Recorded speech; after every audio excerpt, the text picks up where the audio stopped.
God, God, God, just What? God. You do that every time. No, I can't say that because last time you did it right. I did do it right.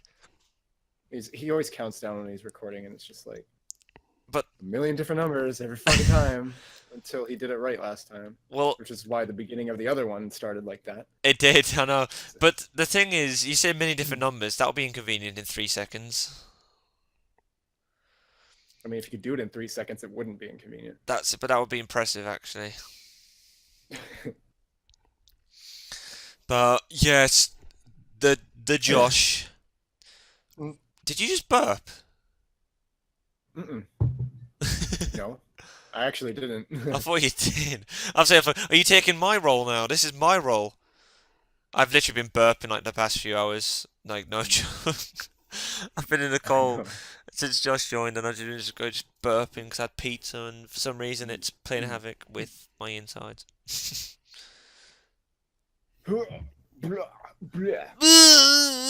I was gonna do that. Oh man. Oh, I'm but drinking coffee, man. yeah, Josh and I are back with It another. might, it might have been, it might have been my stomach growling actually. I really want to go back and see like if I can decipher I what don't that even know. Maybe I was. did. I I just didn't even. don't. I was like talking and I thought I heard something from. I was hearing something from my headset. I was like, the hell? But yeah, Josh and I are back with another podcast. This one's the first one that's gonna be like, well, the first two we were basically giving our opinions on or answers to things. Like the first one we had the top 125 Nintendo games of all time, and the last one was that gaming challenge thing. Whilst this one, we actually don't have any source material. We're kind of just going off our head here. Like it's going to be like some questions, but we're also going to like just go off on tangents and stuff because we're going to This is have a a good change of pace, and it's kind of nice not to have anything scripted to do because I don't know. We have good discussions that way. yeah. We like that's how our chats are anyway. Like I never just like, go. So Josh today, I never call him. I go. So Josh today, here's our topic. Like at the start of a call. So Right. but yeah, well, we kind of have a topic anyway, but like we were discussing for a little bit earlier, um, but we're literally just gonna talk about YouTube and stuff because it's I mean it's relevant. That's what we're recording on right now as we speak. That's what you're watching this on, and also that's how you guys know us really, and it's how we know each other and stuff. So we're pretty much just gonna start talking about just YouTube and how like which is how we got into it and stuff like. Because I was telling Josh, I was talking to random gaming critic yesterday about um, just how long we'd known each other and stuff, and how YouTube Yeah. was, and how we like started talking and who we knew to start talking, and who we knew to, and that's how we started talking, etc. That's the thing about YouTube. There's like a lot of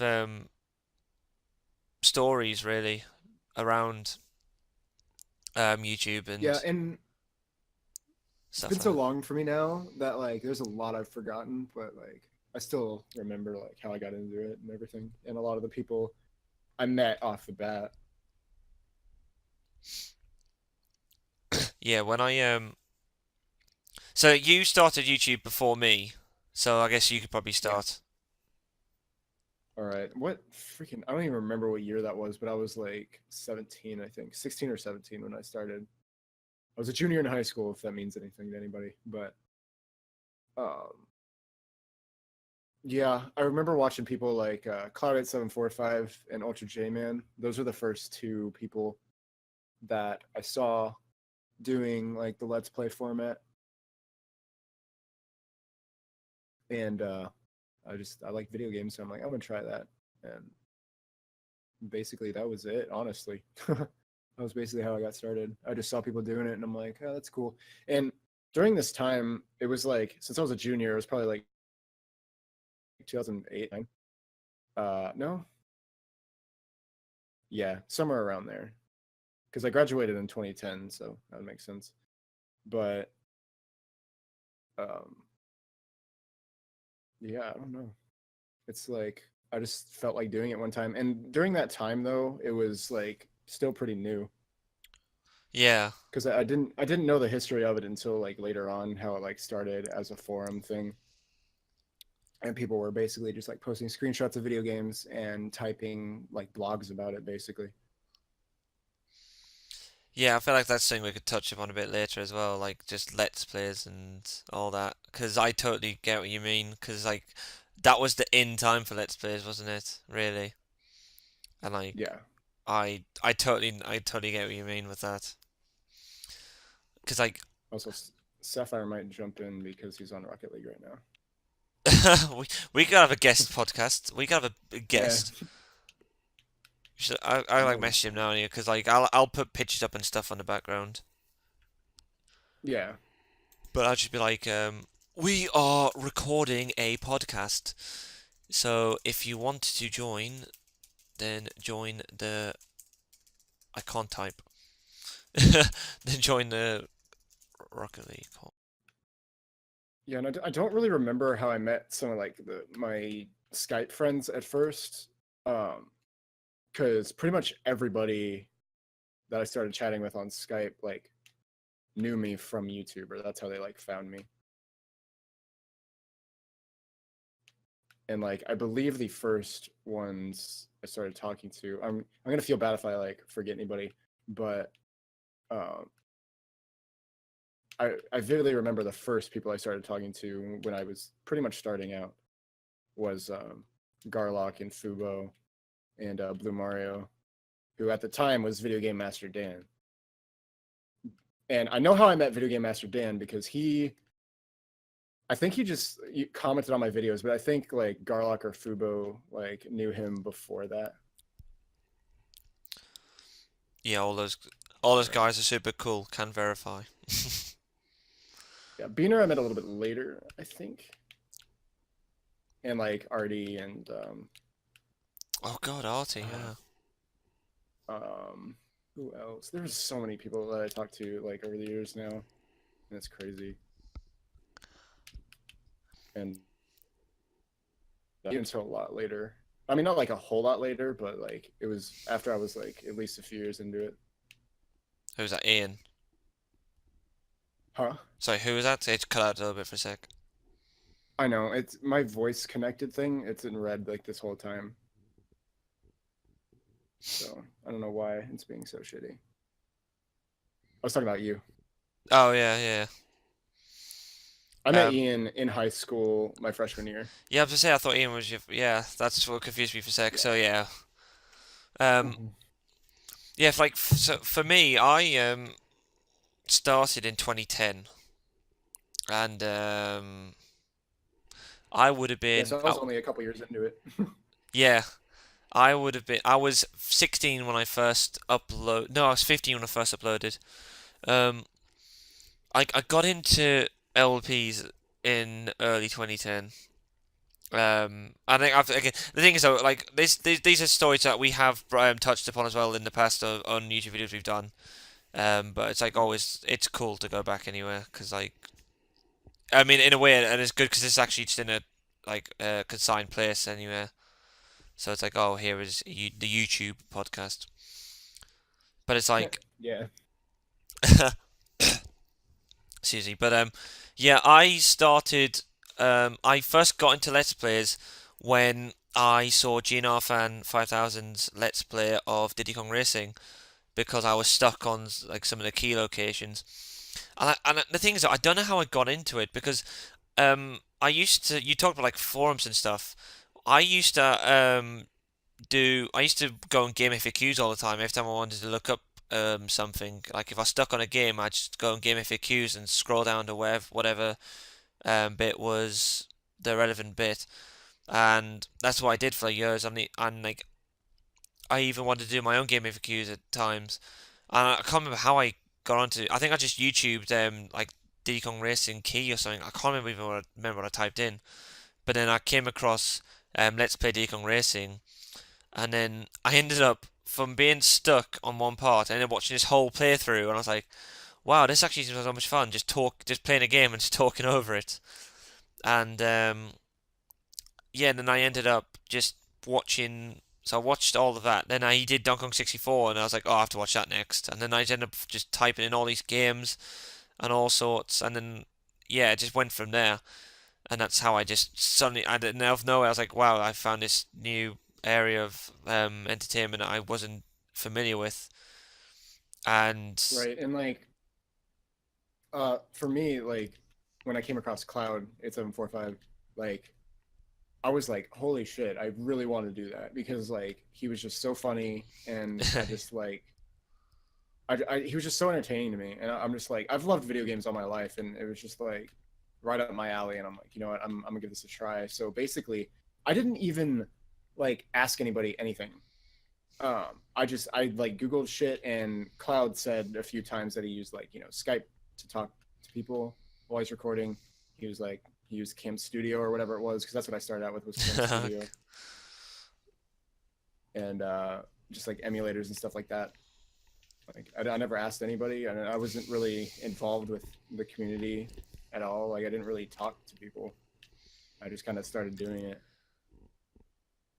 yeah, I was similar. I think I when I first did a Let's Play, I didn't actually upload them at the time. I just like did a few on my phone just for banter, and I was like just put my phone up and record them, and I was like, oh wow, that's cool. And then it took me a while, and eventually started my first Let's Play. It was on Halloween 2010. It was 2010, wasn't it? Yeah. Um, no, that's when I did my first recording. My first upload was November 2010. Um, and it was a Banjo-Kazooie part on a 2 megapixel camera, and it was so awful now. But like, yeah, that was my first LP part. It took me like a few months to actually finally get everything uploaded because like it was on a really awful phone and it was really hard for me to actually get it on my laptop and everything. It's kind of like a long story, that one, but it was just a crap phone and it took me forever to get on my laptop. But like once I did, yeah, my first Let's Play was a Banjo-Kazooie part, and Yeah, I yeah, did Super Mario World because that was my childhood game. yeah, I don't know why I did Banjo-Kazooie. I think it was just because my friend was around at the time, and we'd watched the Banjo-Kazooie Let's Play, and I was like, oh, we should totally do, oh, I should do one, and you should what, and you could like commentate with me or something. Um, it was yeah, because I'd done a few I tried to do a few Let's Plays on my phone and all sorts, but I never actually got to record uploading them. So like Banjo-Kazooie was the first one I was actually able to upload, but like it's like the thing is though, a lot of the Let's Plays I did when I first started won't be on my channel anymore because they were with like awful camera quality and they were just really old and I've got better stuff now, better equipment. But like Yeah, I was I was gonna go off on a tangent about that in a minute. I used a phone camera for like a while actually. But when I first did screen recordings, or when I first did first used emulators, um, I used Cam Studio to record, and then I used this. I didn't even have a headset. But I wasn't a built-in mic either. I had a mic which I just put in the side, and I was able to use that to do recordings with. And then eventually I decided, well, I had to get a headset because it'll be more convenient. And then I started to um, because I started to do a few videos and I started to meet a few people. I eventually got on Skype about mid 2011, uh, and then yeah, eventually branched out. I got Camtasia, and then I eventually got an Elgato in 2015. So that's my progress. But like everything that I did beforehand on YouTube, like all the TV projects, were with a phone camera, but I had like an iPhone, so it was a decent camera. In a way, it wasn't, it's not capture card quality. Yeah, I was gonna say some of my most popular series ever are LPs that were recorded with a video camera pointed at a television. So I was just gonna say that like video quality in and of itself is really not the important thing. It's like, you know, the personality, your like content and just like interaction with audience and stuff like that. Just like your quality, you don't have to upload, 1080p, HD, whatever, 4K videos. But like at the time, like people are so spoiled now. At the time, like the max was probably like 480p back then. Yeah. Yeah, I know what you mean. So like quality standards were not a thing. But also like I look at that now, how those are like our most viewed. Like Tales of Symphonia I did with Ian, for example, one of our biggest let's plays ever, and Kirby Air Ride. Like those are hard to look at now because they're like so hard to see what's going on. But people loved it to death and they wanted us to keep doing it. And now I'm kind of like nostalgic for that format. But like back then, if I had the resources and like capture cards and stuff like that, I would have used it. It's just I was a fucking teenager in high school. What am I going to do? Like, Yeah. what do you expect? But people really didn't give me shit about that until like a little later. But I don't know. I just believe that content and personality like that's what I subscribe to people for. I don't care if there's like nothing going on the screen. If I enjoy someone's personality and their content, like I watch them for them. Yeah, I totally agree. I just think that's a point to make because like I proved it because like those were my most popular series because they were funny and people enjoyed them, and I had such a great time recording those because we thought they were hilarious. And me and Ian actually go back and watch those all the time, and we'd laugh our asses off because it was so funny and so much fun. But also we were just stupid teenagers, so we also laugh at how dumb we were and the shit we were complaining about back then that doesn't even fucking matter. But it's just, you grow and it's different. But growing up sucks. Like, enjoy while you're young because it does not last very long. Yeah, I know what you mean completely. Because, like, it's like, yeah, because video quality shouldn't determine anything. And, like, because I totally get what you mean. Because when I started YouTube at, like, the age we started, because they're both similar age when we started, it was like, getting a capture card wasn't a realistic it wasn't at option. all. And back then they sucked. Yeah, no, they weren't the best. They were hard to use and they were not the best quality or like user friendly at all. Yeah, because I purchased a Dazzle, I think in like 2011 or something like that, but I could never get it to work. It wasn't the most reliable thing to use. It really was not great. And like I tried the worst capture card in the world. The first one I got was the worst thing ever. It was a Diamond Multimedia, just piece of shit. God, it was so bad. I've seen a Diamond, and I didn't like. I think NCS had a Diamond or something. I think he used a Diamond. I remember. I had like a few videos that worked with it, and then after that, it just like crapped out and was not working anymore. Like I had I had a Dazzle, but I was never able to use it. And I tried to borrow, so I borrowed my mate's Roxio, and I couldn't really get it to work. And I borrowed my mate's HGP VR, and I downloaded it, and it looked like it was set and everything, but it was just wasn't functioning for whatever reason. Yeah. Hi, Sapphire. How's it going, guys? What's up, dude? Welcome to the podcast. But also, yeah, we have a special guest on the podcast today. But I was also gonna make another point about video quality, though. Like, I do understand why some people would not watch like video cameras pointed at a TV, because like I said, like nowadays, like it is hard to watch. Like if I go back and watch those videos, it's like I'm so spoiled now. But like yeah, for me, I'm just so nostalgic for it, and it's like fine. But I mean, like it's just something to think about though, because like even back then, I know YouTube was different and things were different, and that does have a lot to do with it. And basically, you will lose viewership though nowadays if you don't have at least watchable quality, But even so, you'll still have viewers. Like, people will still watch your stuff. You just gotta enjoy doing it. Just have fun doing it, and people will come to you. Like, don't ever try to like. There's a bunch of YouTube videos and like tutorials and stuff, and especially some of the partner programs that were out there, which are not really around much anymore, or not how they used to be, but they would have videos that would come out. It's like how to grow your audience and stuff like that. And it's like, if you're doing it for livelihood, yeah, I mean, that's an important thing to look at. And that's where like, clickbait comes in and all this stuff. Cause like just, it's a business at the end of the day if you're doing it for a living. But as a hobby, it's like I didn't care about that shit. I just did what was fun and I enjoyed doing it. And that's all that mattered. And that's how I got an audience. I didn't go off anyone else's channel. Well, I mean, NCS came across me and he would shout me out, which got me a lot of people coming my way because of that. Because I was there when he started his NCS channel. Because I knew him from his channel before on Jealous Guy. Yeah, that's something I want to talk to you And, about it a little bit later as well. Like I was saying, Yeah, an but idea in my head.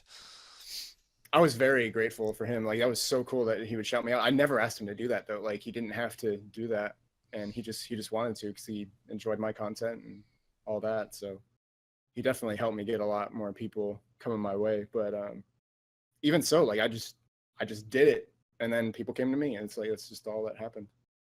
And still, even now to this day, I don't really care about the numbers. I just want to have fun, It's a Yeah, hobby. The only really time I ever care about like having viewers is like if I'm doing streaming and like if for most of my streams like it's just really quiet, but like just having at least one or two people to talk to is definitely very nice. But that's the only I time. will. Yeah, that's what I do like about streaming is like audience interaction in real time, which is a really cool thing. But streaming is a totally different beast, though, in my opinion. Especially nowadays, because it's a different format, and like YouTube has changed so much over the years. Like it's kind of weird talking about it now because it was different back then when I started. It was way different. Because yeah, like with YouTube videos, like you could worry about doing it on your own time and like it doesn't have to be scheduled. You could play whatever you want, record anything you want, but with streaming, you almost have that certain dedication, if you will, that you have And to keep going, complete the game, just all sorts of different stuff. and It's when kind I of a when I lot. started when I started YouTube, YouTube was only like 2 years old, 2 or 3 years old. yeah. You So forget like how young YouTube is, really, in the grand scheme it of is, things. and yeah, because I mean, if you look at like Ebon's World and shit like that, that's still around. Newgrounds and stuff. Those are the veterans. Yeah, Sites are old as fuck. I totally get you. Mean with like the nostalgia and everything for the camera stuff. Because when Yeah. so like when I did like, and the thing is though, when it comes to Let's Plays, and then another thing what we touch on is like at least from back when we started to how we are now with uploads and such. But like the first few years of doing YouTube, I was pretty regular. From 2011 to I'd say early 2014 was when I kind of died down a bit because when I started uni and I had other um, commitments and such. But like, remember I did quite a few projects on Camtasia. Did emulator projects. I did Mario 64, etc. And in my first project with the camera, when I when I first proper one on camera, I kind of had a restart on my channel and everything, was DK64 in 2012, and I had a blast recording that, and it was just weird, um, like when you think about it, because I had my camera set up, and yeah, and that was such an enjoyable, just so something about just getting everything set up, and it was just a different way of recording, and it was the only way I could do DK64, but I just had no regrets about doing it because I still enjoyed the project, even though I had to do it 3 times, if you remember that. Yeah. I don't think anyone could forget that, except for Cameron maybe. Dude, do you remember that? Like, yeah, because I was in the bloody, yeah, that's why I was Skyping you guys regularly then, and I was just like, I've got to redo D64 because, like, I think one of my I recordings do remember that. glitched out, and D64 autosaves, so and you can't copy the file, so I had to play it all the way back up to where I was at. I Then, forgot it auto-saved. and then I did a few more videos, and then my little brother deleted the file, and then I had to go back and play again. God, that project was longer than it needed to be. And I was gonna make another point on just back the day compared to now. Like one thing that was consistent about it is you definitely hold your audience to like you get more views and like more people come to your channel with consistency and always uploading. Because back when I started, I uploaded every single day, sometimes multiple videos a day. Because again, I was a teenager, I had nothing else to do, and I would just go to school and then do that. Like that's all I ever did for a few years. And like I remember my first Let's Play Super Mario World, every single day I had at least 1 or 2 parts going up every single day. So I finished it, and then I go on to the next one, and I did that every single day. Because especially nowadays, people's attention spans on the internet are even shorter than they used to be, and that's why Vine was so successful. But then it went and died. But like still, that format still like exists, and it's still like a thing you can do. It's just like different. But internet years, you know, it's like minutes, man. It's fucking ridiculous. But like The definitely TRT having time dimension. consistent uploads schedule definitely helps. But like, I mean, like I take months off sometimes from uploading or streaming, and like I still have people that come back and watch and stuff, and like that really means a lot to me, because it's like these people just enjoy hanging out with me and watching my stuff. So it's like those are the real fans. Those are the ones you want to stick around. Like the people that Or leave, even like with let them YouTube, go. or even with YouTube, like when you'd see like people commenting on like some of your first early videos, it's just so nostalgic and so good to see like people like watching the videos that were that old. Yeah, it's really cool when you get comments on videos from like age ago. You're like, oh my god, so people actually found this, and there's like, my god, I remember when I did that, and it's surprising that people have actually gone through and seen it. Especially like for me, like, because you know I'm not the most popular YouTuber. I haven't broke 1,000 subs. It's like I know my place on the ladder, if you will, and it's like Mhm. when someone finds an old video, it's like, oh, that's cool. Like people, like someone's actually gone out their way to find this, or they've gone through a few videos in the search engine and then like, oh, well, I'll click this one. And I think that is pretty cool that people have gone out of their way to do that. Yeah, and like my most viewed videos are like they're your most viewed is always going to be ones that you don't expect them to be. Definitely, that's the case. Like, even Like with some of mine, like some of my most viewed ones are like back in like when I didn't even have audio like recorded as just like the game audio, and like that was still like when I was doing text commentary as well. It's like, why is that getting views? Yeah, yeah, Like, I it's don't understand. I remember when you did But that. because like it's just if you're trying, like you're recording a video and you're just like trying really hard and like being like, okay, I want this to get a bunch of views. It's like it's probably not going to. Like it's always the ones you don't expect. Although our Kirby Air Ride and Tales of Symphonia, I was pretty confident those were going to do well with me and Ian, because we had so much fucking fun recording those, and like the fact that we had such a good time, we're like, I'm pretty sure people are going to enjoy this. But we weren't like trying for that at the beginning. We're just like, wow, this is hilarious to us. And we've also been on the other end of that too, where we thought it was so hilarious. We're like, this is going to do so well, and everyone hated it. So it's like, it's such a weird thing. I don't know. It's so random. You never know what's going to become popular on your channel and what's not. But I think that you've actually made a good point there, because the whole what I got from that is literally every single video, like even like you're with Ian, but I know that even when you do videos solo, you're just being you, and Yeah, that's the point. that's important. Because like you're just like when I do a video, I'm just being me. I'm just being how I would be when I play when I play video games. Because usually when I play video games, even when I'm in a like call with you guys, a lot of what I say is basically what my commentary's like. It's just me. Like if something happens, I'll be like, oh fuck, just like when you like random nonsense comes out. But that's literally how I am, because like when if I'm talking to someone and I'm like proper comfortable with them, it's just like, you know, that's what comes out, verbal diarrhea. But you know, like at the end of the day, it's literally that is me. That's how I am when I play games, and then you add in um the informative aspect of it, where you're trying to describe how to play the game and what you do, etc. And it's that just the combination of that. But I've always been Yeah, myself I when I actually tried to start doing that less, like informational and just like yeah play, because like it's like it's then you're like running the line between, you know, Like, is it a walkthrough? Or is it a let's play? There is a difference. Exactly. Yeah.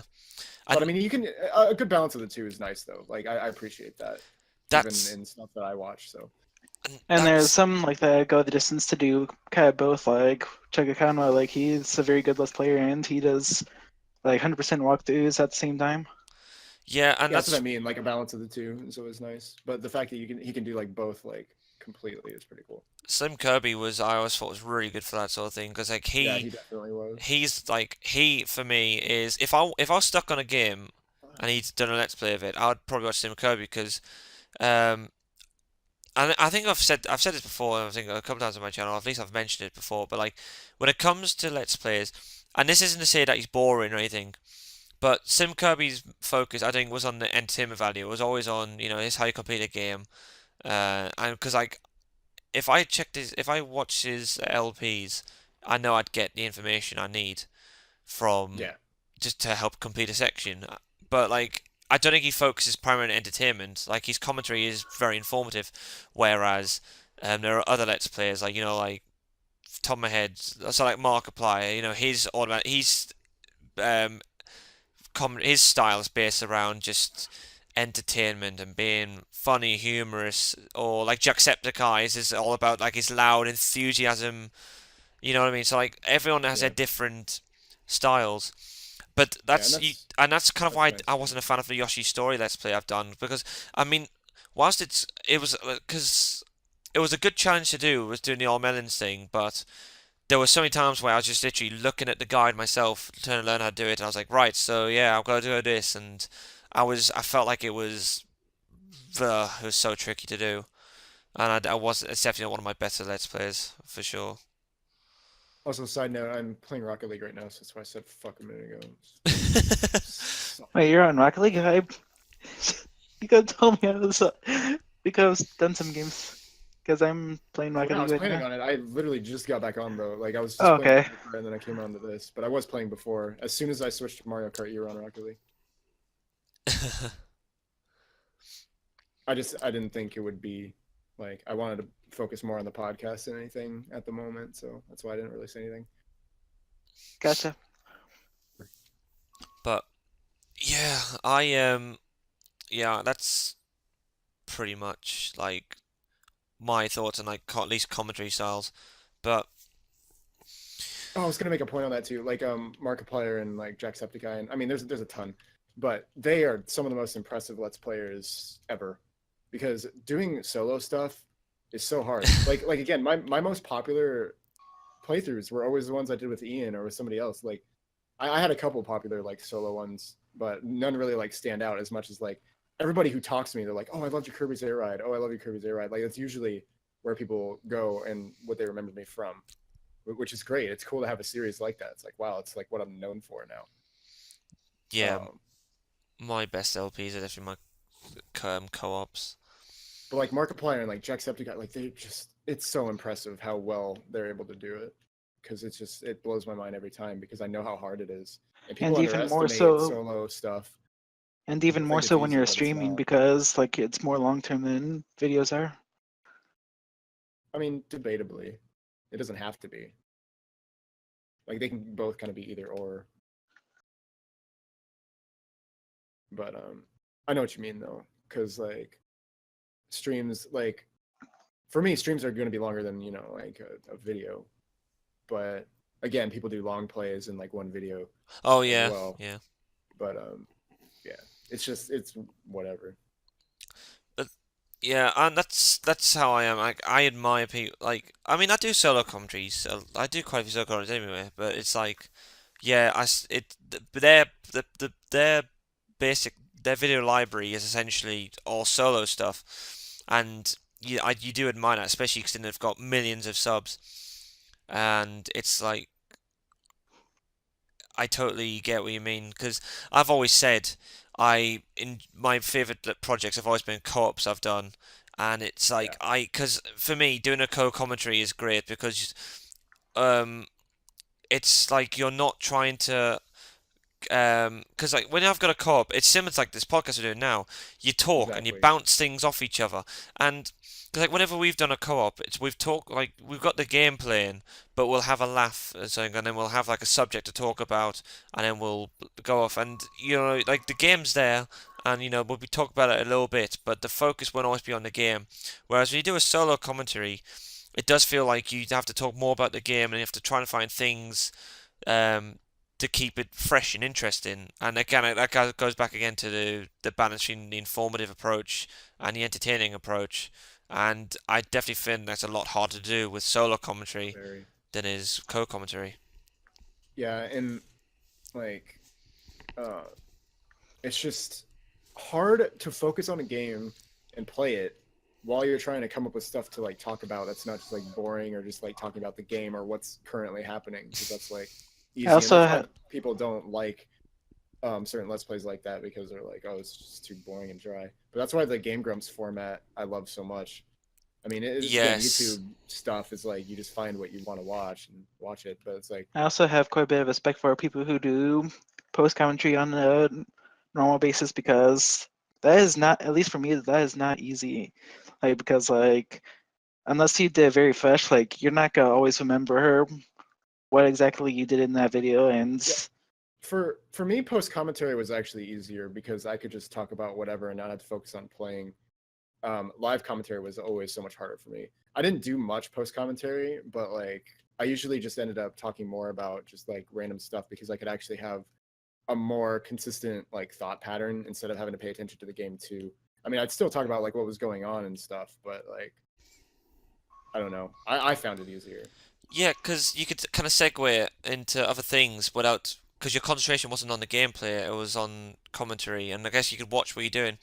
It's funny you should Yeah. mention that because I literally had to do a post commentary this morning and yesterday, and I don't know when this will be uploaded.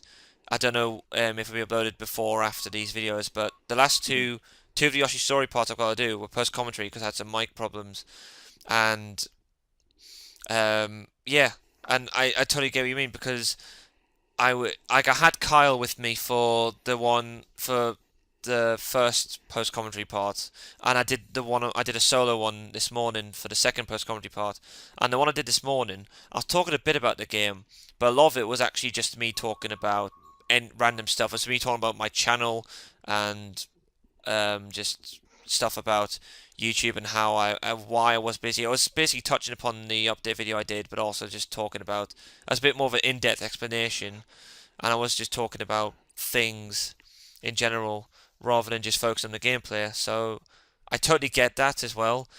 But Mhm. my pet peeve of post commentary is, and I do it myself. I'm always going, oh god, and this bit, check this bit out, Yeah, I and know. Yeah, it does that's why ruin it's so hard to avoid that the in element of post commentary. surprise. Yeah, Cause I guilty of that too. But again, I didn't do too much post commentary, but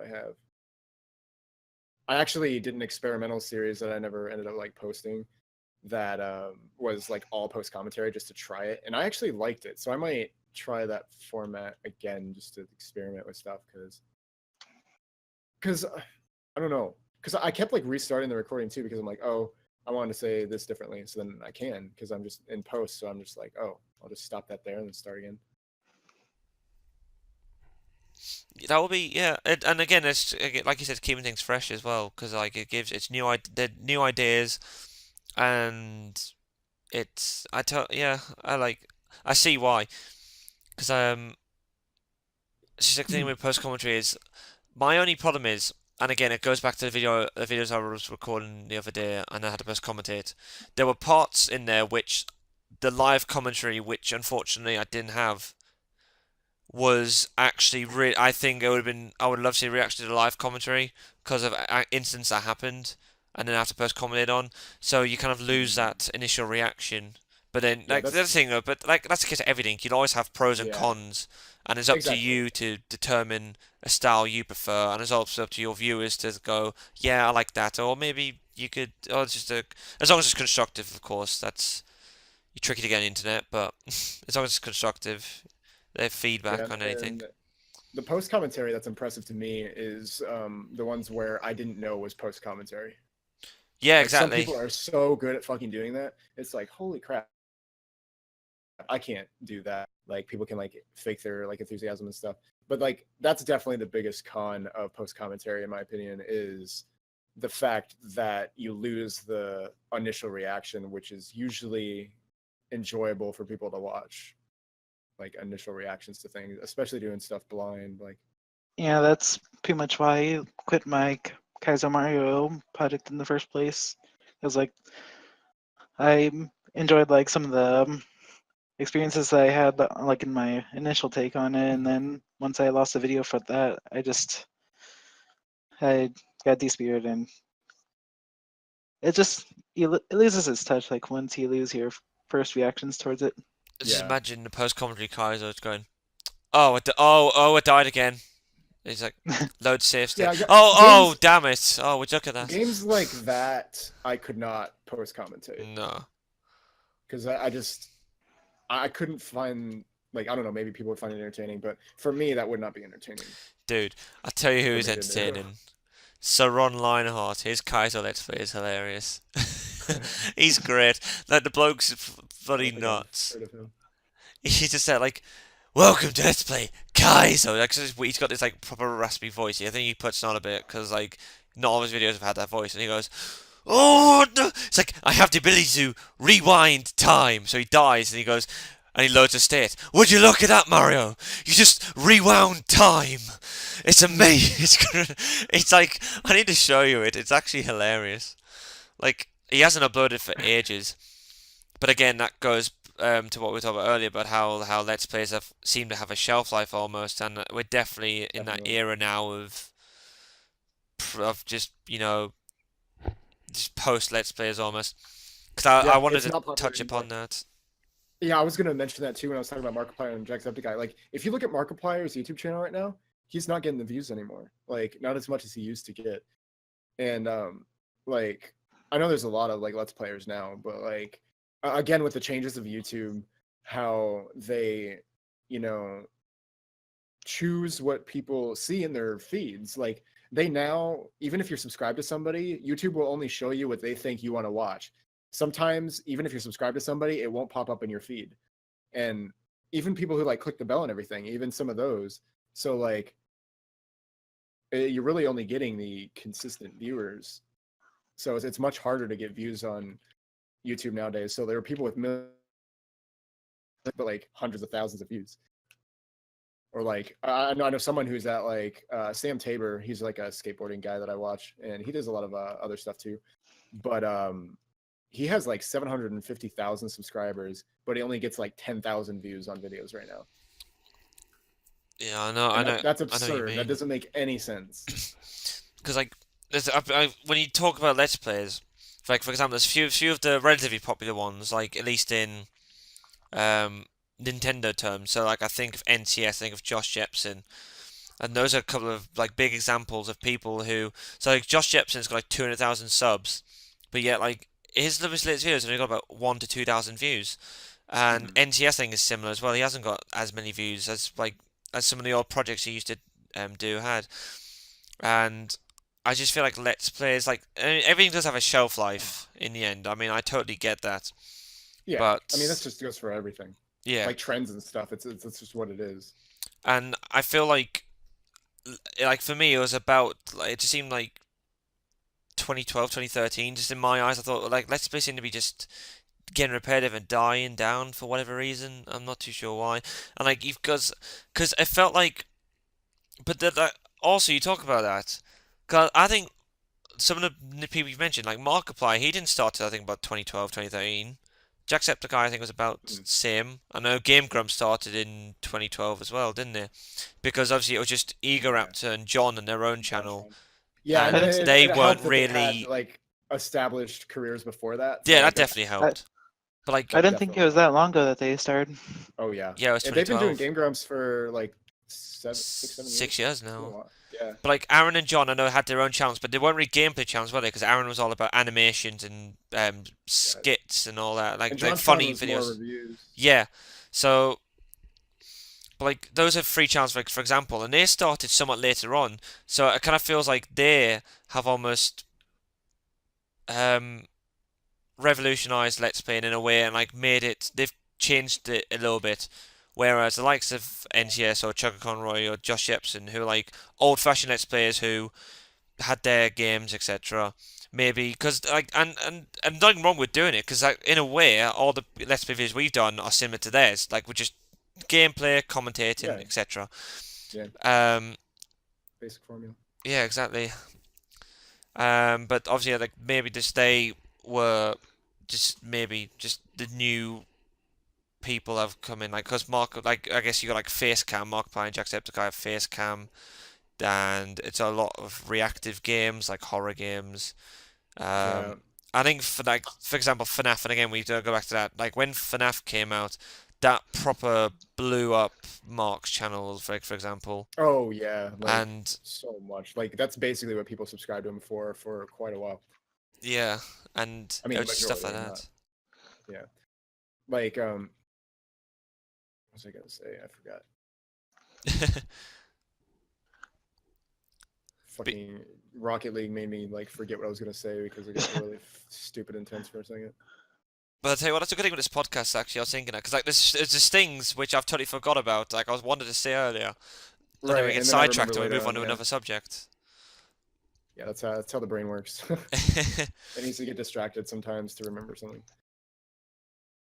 I'm gonna touch now. I'm gonna touch back on now what something we touched upon right kind of at the start of the podcast, but like how we came in contact with each other, because in a way that's also what we were talking about before we actually started the video and to get us into Oh this yeah, whole thing.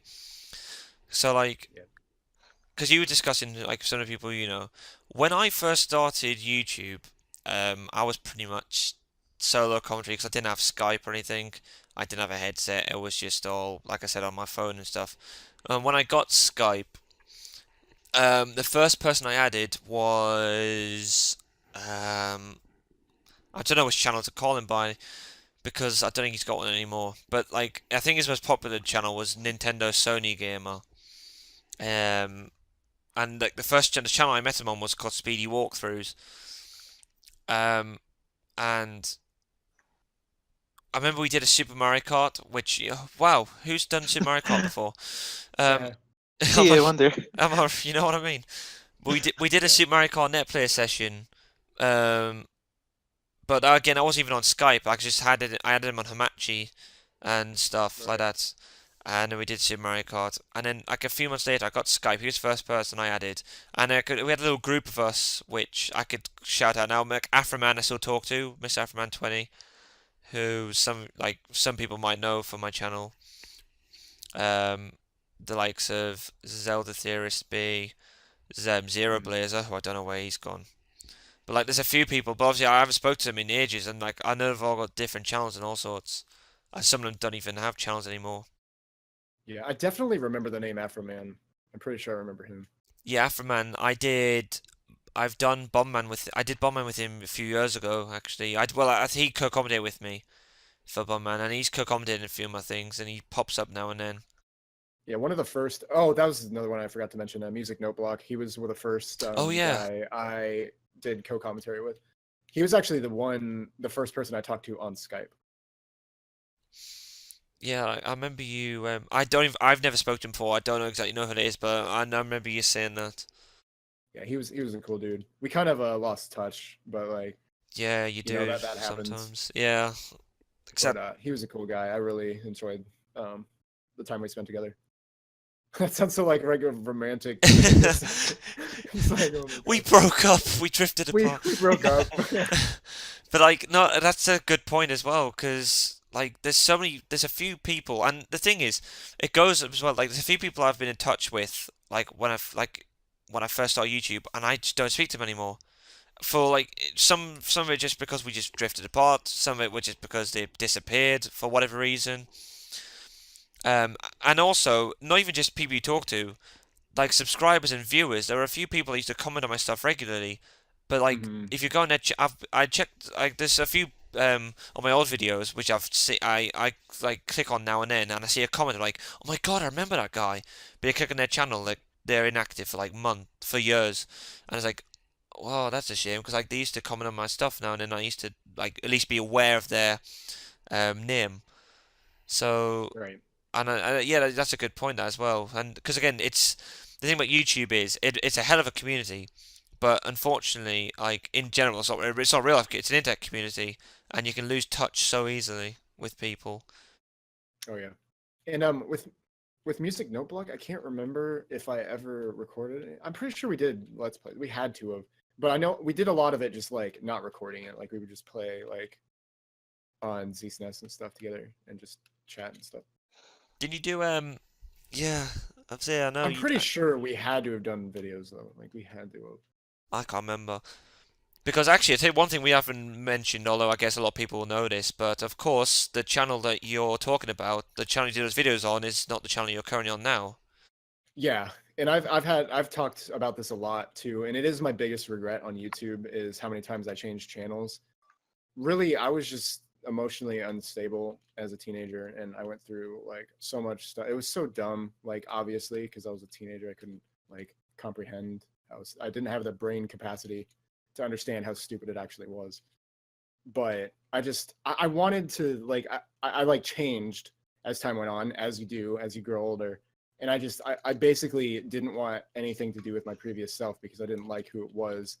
And because the main reason, and I'm gonna be 100% honest this time, because I haven't really talked about this, but the main reason I got rid of 900 Red Yoshi was because I was a stupid little kid who had a crush on a fictional character. And once I learned how stupid that was and how I didn't want anything to do with that, because I'm like, oh God, people are just going to know me for that stuff. And I don't want people to know me for that. That was the main reason I got rid of that channel back in the day. I didn't. But I didn't know that. Yeah. Because I've never really been that honest about it. But all I would say in the past was like, oh, I wanted to move on from who I was, which it was. Like, I didn't want that to be part of me anymore. But I mean, like, who hasn't like had a crush on a video game character or a cartoon character at some point in their life? Like, that happened a lot to me when I was a kid. Like, I always, because you know, all my life was video games and like cartoons and stuff. So like, of course, that's bound to happen when I'm going through puberty at the same time, you know. But it got a little out of hand because I was a little obsessed when I was younger. But you know, it's just how it was. But my response to that was terrible, and that I did not react to that situation well. I should have just been like, oh, that was stupid, whatever, like, and just move on. And if people give me shit for it, that's just how it is. But yeah, I mean, I thought that was the main reason. And then the reason Red Yoshi 91 I got rid of was because I actually had 2 copyright strikes, and at the time I didn't know that they could like go away. I thought it was like permanent, and it's like, okay, one more and my channel's just like gone. And I thought that meant like no one would be able to see any of these videos anymore. So that's why I panicked, and I'm like, shit. I don't know. I haven't actually looked, but probably. I don't know. I'm pretty sure most of them, if not all of them, expire, but I mean, they were pretty big copyright strikes that are just big no-nos on YouTube. So, but then after that, I was just more careful about it, and it was fine. And I'm never moving channels again. Don't worry. But yeah. Again, I shouldn't have ever deleted all my old videos because people got enjoyment out of them, and it was unfair, especially because I built my following on that. Because I had almost 10,000 subscribers at that time, and it was just such a shitty thing to do. And it's my biggest regret because I shouldn't have gotten rid of my videos as a response to that. Sure, I could have made a new channel and I'd been fine, but like, leave the videos. I mean, come on. Yeah, I remember like I got you to upload a few of the Monkey Ball ones, like because I remember watching that was like all I had left of my old videos. That was literally like all I had left. But like honestly, I just want to say like massive like props to you for actually being completely honest, because that's something like you say, and I can tell, yeah, exactly, because it's not easy to be open and honest, because especially something that was so embarrassing to talk about. I was like, oh my God, it's so hard. Like, it's even hard for me to talk about it now because it's so cringy. I'm like, oh, that's just fucked up. But at the end of the day, it's like you can't help like anything like that. There are worse things in the world, yeah. Yeah, of course.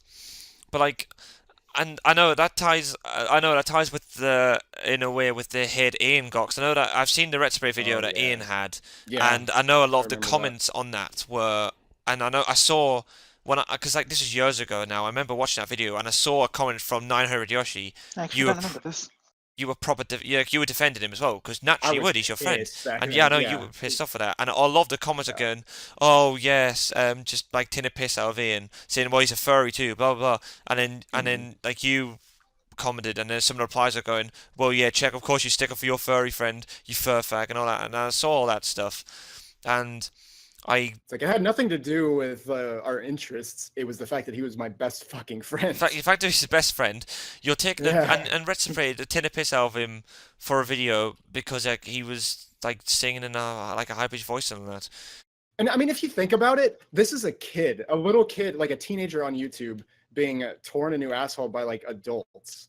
That's kind of fucked up if you think about it. And the thing is, I Actually, know I don't know how old they were when they did that actually, but I don't know. But the thing is, though, Ian's got really thick skin, and I actually admire Ian because yeah. I've seen a lot of his like videos and comments where he's just gone, I- well, I- you know, if you don't want to be here, then you know, see ya, whatever.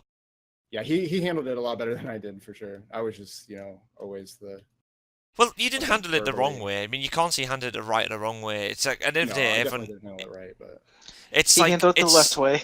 yeah, tumbleweed. but still, I mean, like I understand what Retsu Prey was, and like I get it now. Like it's not a big deal. If that happened now, like I wouldn't have ever commented on it. Like we wouldn't care. We'd be like, oh, that's kind of cool. Some people like actually. Some people think it's wear an it as honor. a badge of honor, and it's Yeah. like, yeah, because I think it is because I mean, like all publicity is publicity, whether it's good or bad.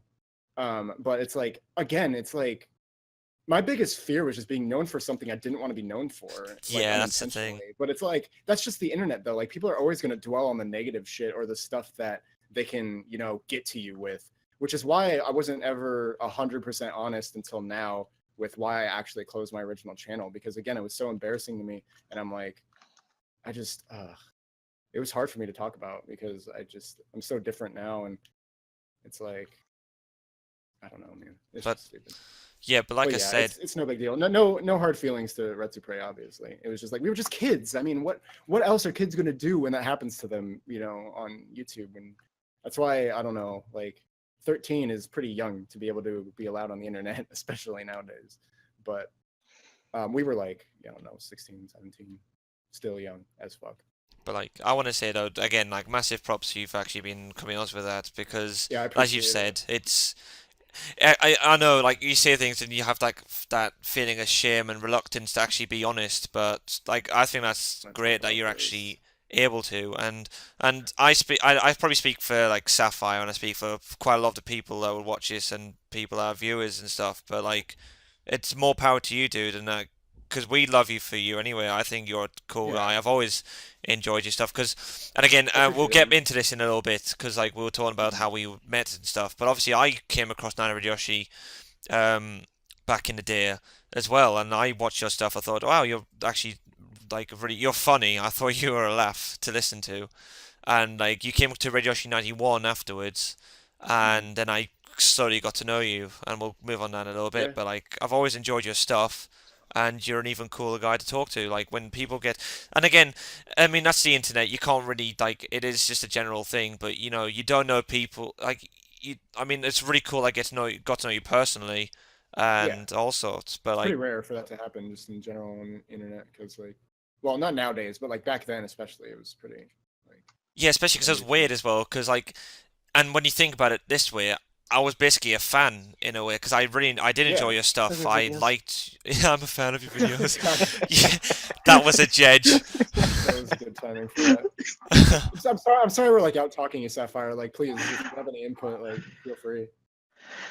It's probably just one big thing I wanted to say. Like, and like it kind of brought on like when you were mentioning that 13 was kind of a young age to be on the internet, but I know for back in like at that time, like that was like about the time when I first got on the internet and like growing up, like I just had a huge painful time in my life, like because I was just constantly being bullied and like about 13, like when I finished like grade school, like I was just completely torn. Like I think that's when like my bottled up stress just finally broke in, and I just wanted like an escape from life. So that's when I first started like watching, like going to YouTube and watching like Mega Man, little mythos like Mega Man videos, and then probably like not too long, well maybe like a year or two after, like is when I started like watching your guys' videos and just started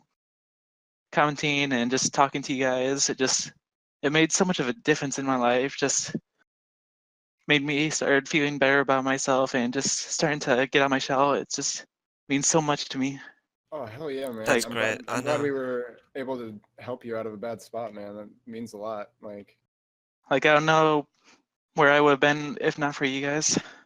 I'm glad, man. I'm glad we were able to help you out, man. I I totally feel honored. appreciate that. And like you're Yeah. like and I actually said something on Facebook the other day, I don't know if you saw it, Sapphire, but like I put it was like a friend anniversary sort of thing, and I literally put Oh yeah. like one of the most genuine blokes I know, because like you are so um down to earth and like cool, and you're like one of my best friends on YouTube, and you again another point you make as well. Like YouTube is such a good way of just escaping reality and meeting like really cool people, and like it was a good stress relief because like there's times where like you feel down, and then like Yeah. and then I turn to watching YouTube and then chatting to you guys, and then it's like wow, like thanks a lot for helping. And Sapphire, I remember a while back you sent me I've got a few documents saved from like notes that you've sent me. Like I think it's on my old laptop. But like I don't know if you remember that, but I've still got it as well. Yeah, I still remember that. Yeah, I've still got that saved on my old laptop.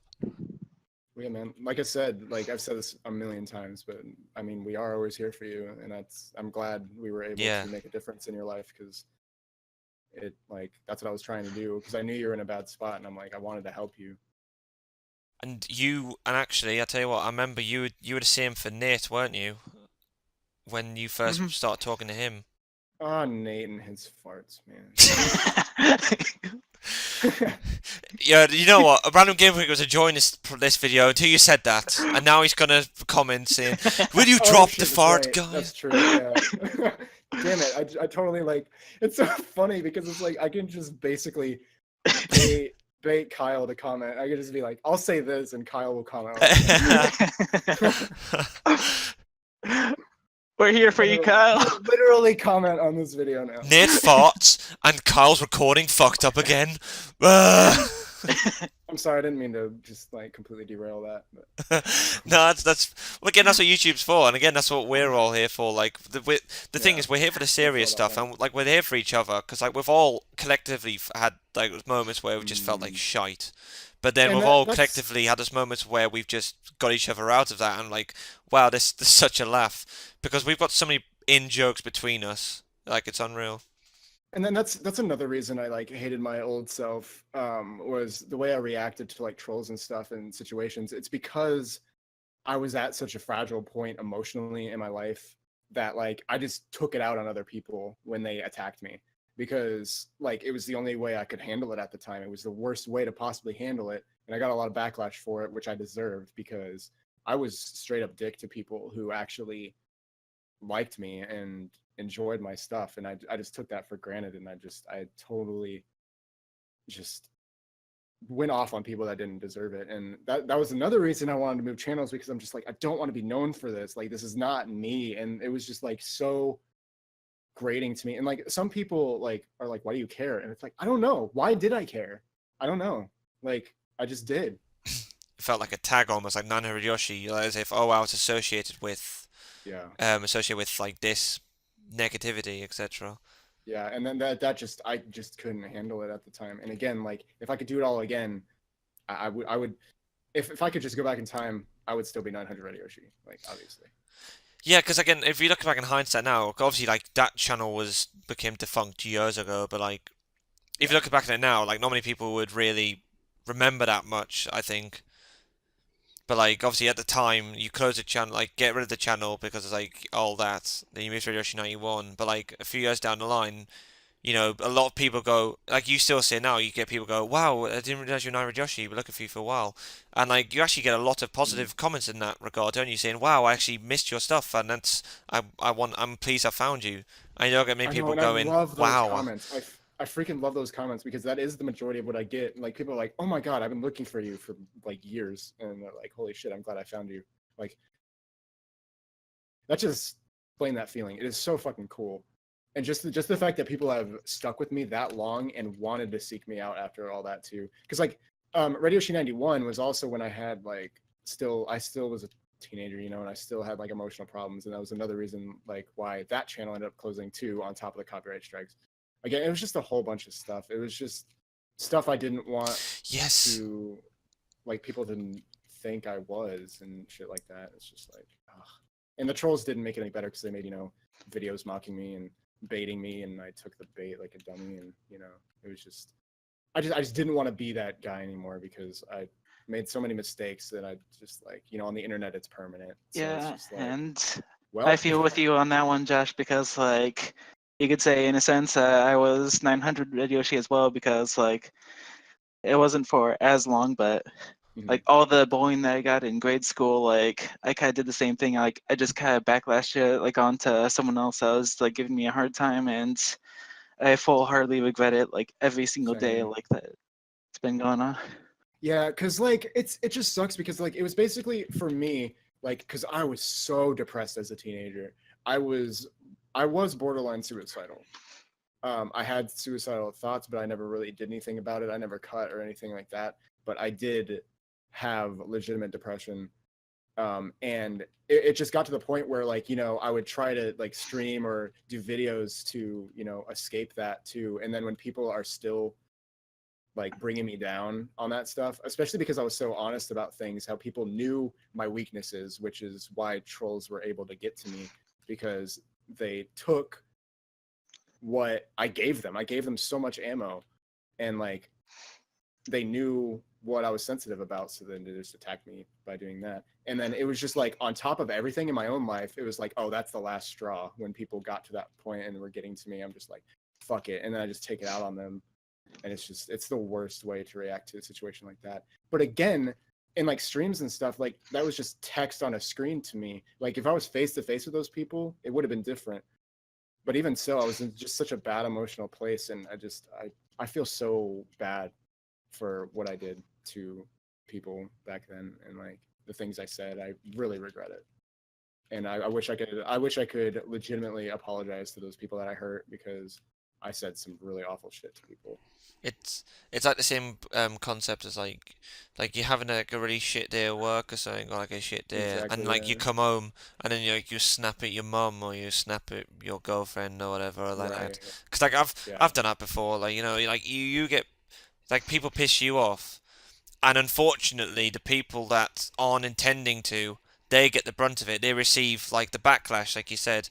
So it's in it. That's like essentially just a basic human um like thing that we all do. It's like, Yeah. or a bulk of us do, you know, like we react to the wrong people almost as like that. Yeah. The frustration builds up and then we release it on them.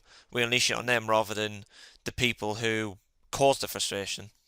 Yeah. It's kind of like a primal response almost because it's just like you feel like you're literally being attacked, and it's just like almost like a defense mechanism. It's like the easiest option is to, you know, yell back at somebody that's giving you shit or something. And it's like, but to be the better person, you need to, you know, not do that. Yeah, But it's just like, easier but said than it's done. such a common reaction. It's like someone cuts you off in traffic. It's like you honk at them and stuff. I never do, but like a lot of people, that is their initial reaction to that because they're just immediately mad. And it's like, what do I do with this anger?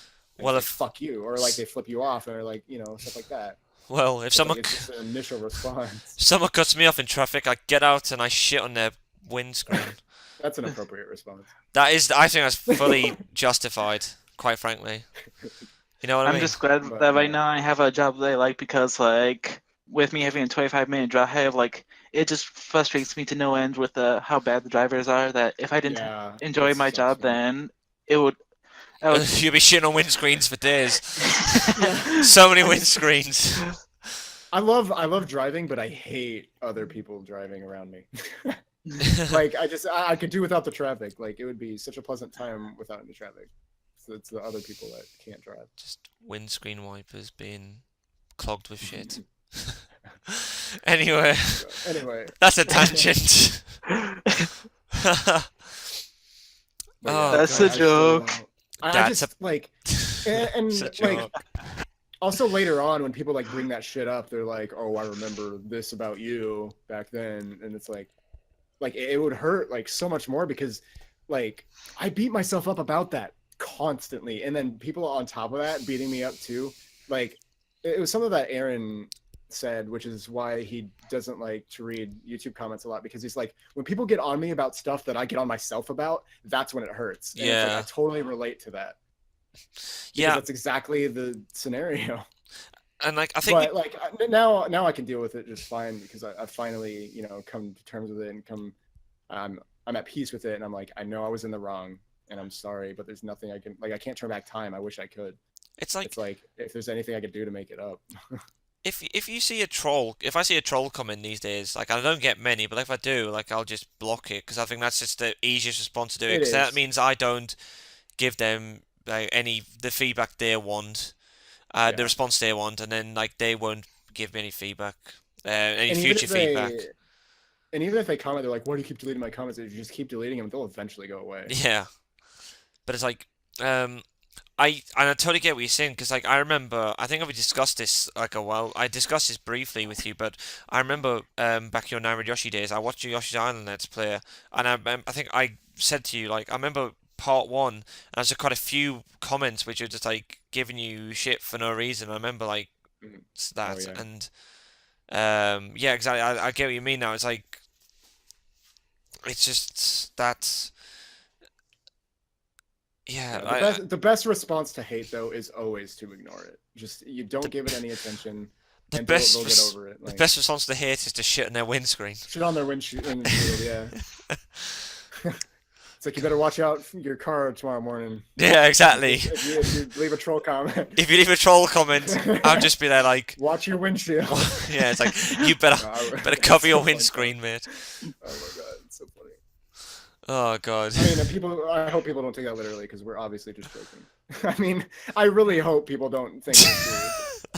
Yeah, I hope people like I mean, don't call the sarcasm- police and some go. people don't. There are Some people some. don't understand sarcasm. My dad doesn't understand sarcasm, so like there are people that just don't get it. You don't So, understand you sarcasm? never know.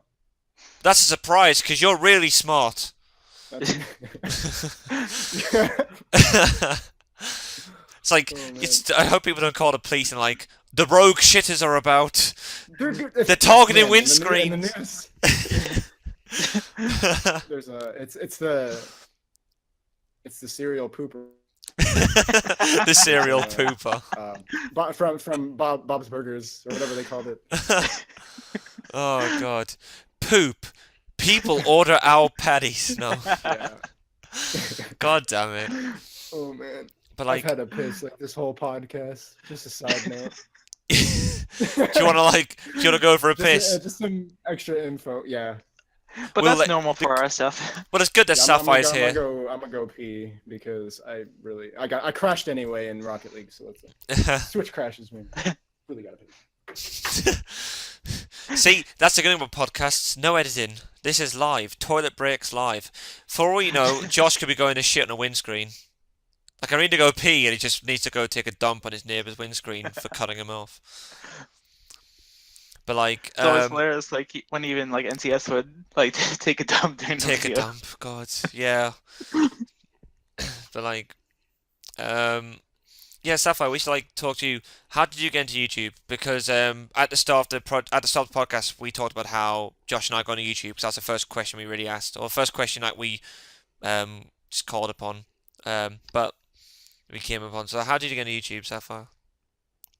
Well, like after like when all the stress was going on in my life, like I just wanted to be able to improve my attitude in some way. Like I just wanted to be able to laugh or smile again. So like I kind of want to watch like some videos or some sort. So like my sister has been always saying like, wait, and like I was like watching quite a bit of like videos of like Mega Man, and then like my sister was like trying to insisting that I should make an account just because it's kind of silly that I'm watching a whole bunch of videos and not having accounts, and that I think that's what a little bit got me started on. Like after that, so because I figured at that point, hey, I might as well like start watching other stuff like after making an account, because why go through all that trouble if I'm just not even gonna use it?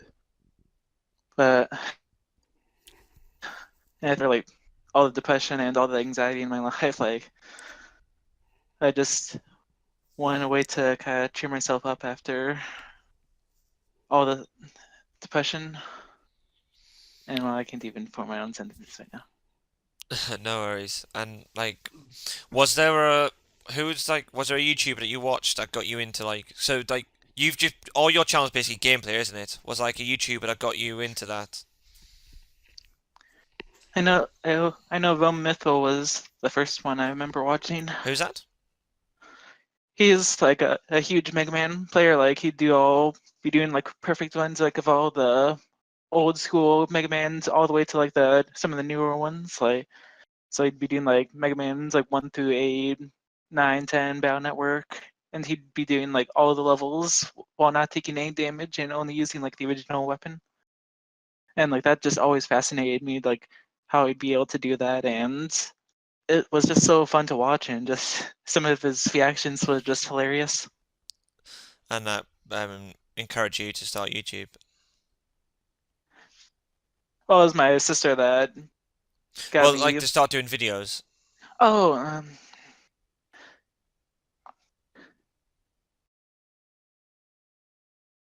I know, like it was like some guy like 712X with his like Mario World videos, like that. Like I'd be talking to him quite a bit, and like I wanted to do like various like stuff on YouTube. Uh, Like I wanted to do like Ninja Turtle. I had all these ideas like Ninja Turtles, Mario World, Kirby Superstar, her, but I had no way of recording it at the time. And when I heard him say that like there's this emulator that does that does do recording like built in, just like hey, I got pretty excited because it was like before that time, like I never actually had like a good way of recording. So like all that time, like so for a good chunk of the time, like has just like doing stuff on the Super Nintendo, like the Gradius, the Mario World, Kirby Superstar, and then I know like was it like after the first half year or year that like you introduced me to Camtasia or something like that? Oh, was it? Did I do that? I did, didn't I? Mhm. Oh God, yeah. Good shit. Also, I'm back. And Hi. Hi. that's been when I started like doing audio recordings, because like Yeah. I I like making videos like of like gameplay, but Mm. when I was using the ZSNES recording, it just always tortured me that I couldn't do any like voice, like I couldn't input my voice reactions like or commentary to it. Yeah, I remember you did commentary in text boxes. I thought that was cool. I thought that It was is. a unique way of doing Let's Yeah, Play. I actually saw a few people that did that. Like I used to watch some of them every now and then. It was kind of just a different take on it, and it was actually more of the original take on Let's Plays anyway. Because like I said, it actually originally started in a forum with screenshots and text, so it was still pretty viable, especially early on. But for longer games, it can be just like a Oh huge yeah, hassle. that would Like be if you're trying rough. to be Oh God. consistent, because like when you're talking about like having like building a viewership like by consistently uploading like every day, like you'd be uploading Mario World and such, like it can be really hard and like motivation killing, like Yeah. Doing worrying like editing, about yeah. making text commentary while doing that, because like of all the times you'd have to rewatch it and then just pause and then enter in a whole bunch of text. I mean, it's fun being able to enter in like text commentary, but it's a lot of work. Did, And I also respect people who do a lot of edits like in their videos. Yeah, Just because like it's more to like pay attention to too, because it's like, okay, well, how long do I give people to read this one? Like, there's more Yeah. stuff to think about than just like adding the commentary too. So it's pretty difficult. I've never done that. Like the But length. like it's impressive to see people do that, because it's like the work that goes into it. It's crazy. The length and the suitability of the transitions as well. Yeah. But it's like, did you use annotations on YouTube to do the text? Was it the YouTube annotations or was it Yep. it was, because that's the thing now. Like for example, if No. you watched it on like PlayStation, or if you watched it on PlayStation, Xbox, or anything like that, you wouldn't be able to get them up as well either. So like Yeah, it's and like and now there's you can't even put annotations on YouTube anymore. no, they've Yeah, stopped which that. kills me because like It for suck. It like does suck for a lot of things.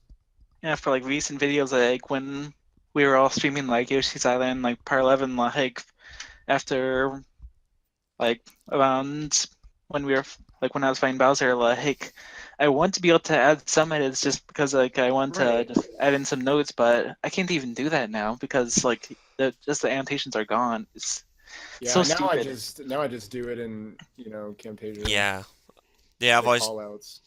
I've always But done it in that's like Camtasia because extra of that editing. reason. So, yeah, exactly.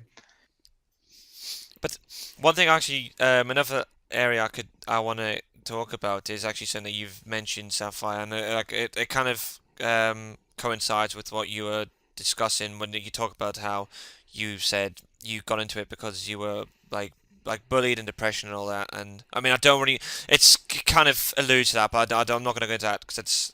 But like the social aspect of doing let's plays and commentary, because I've had a discussion with a few of these people, with a few people about like the sort of thing, and like, do you think let's plays are a good way to help improve like confidence and like speaking ability, etc.? Oh, definitely.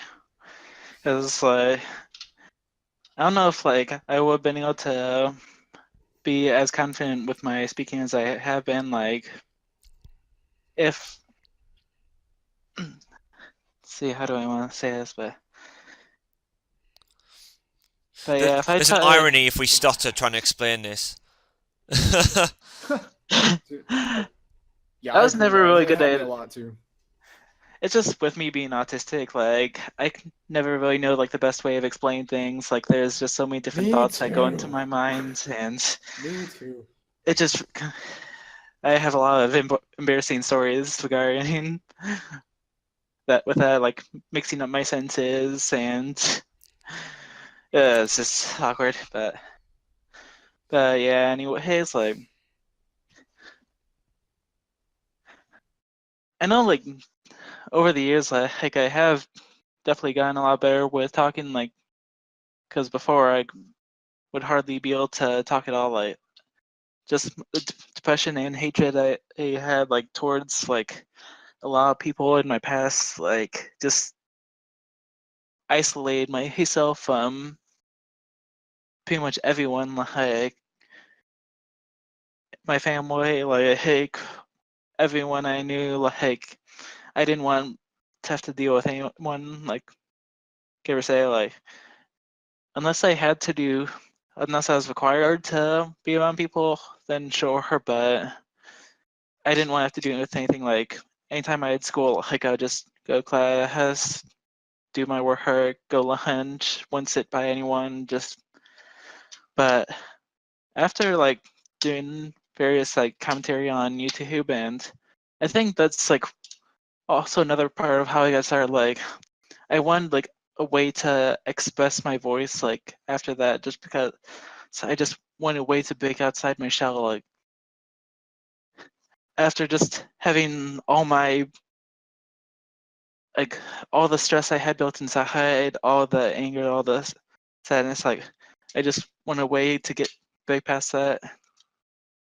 And I just feel like by just talking on a normal basis, like using my voice, definitely helps improve my attitude, like improves my emotions, and just I'm not even sure what I'm trying to say now.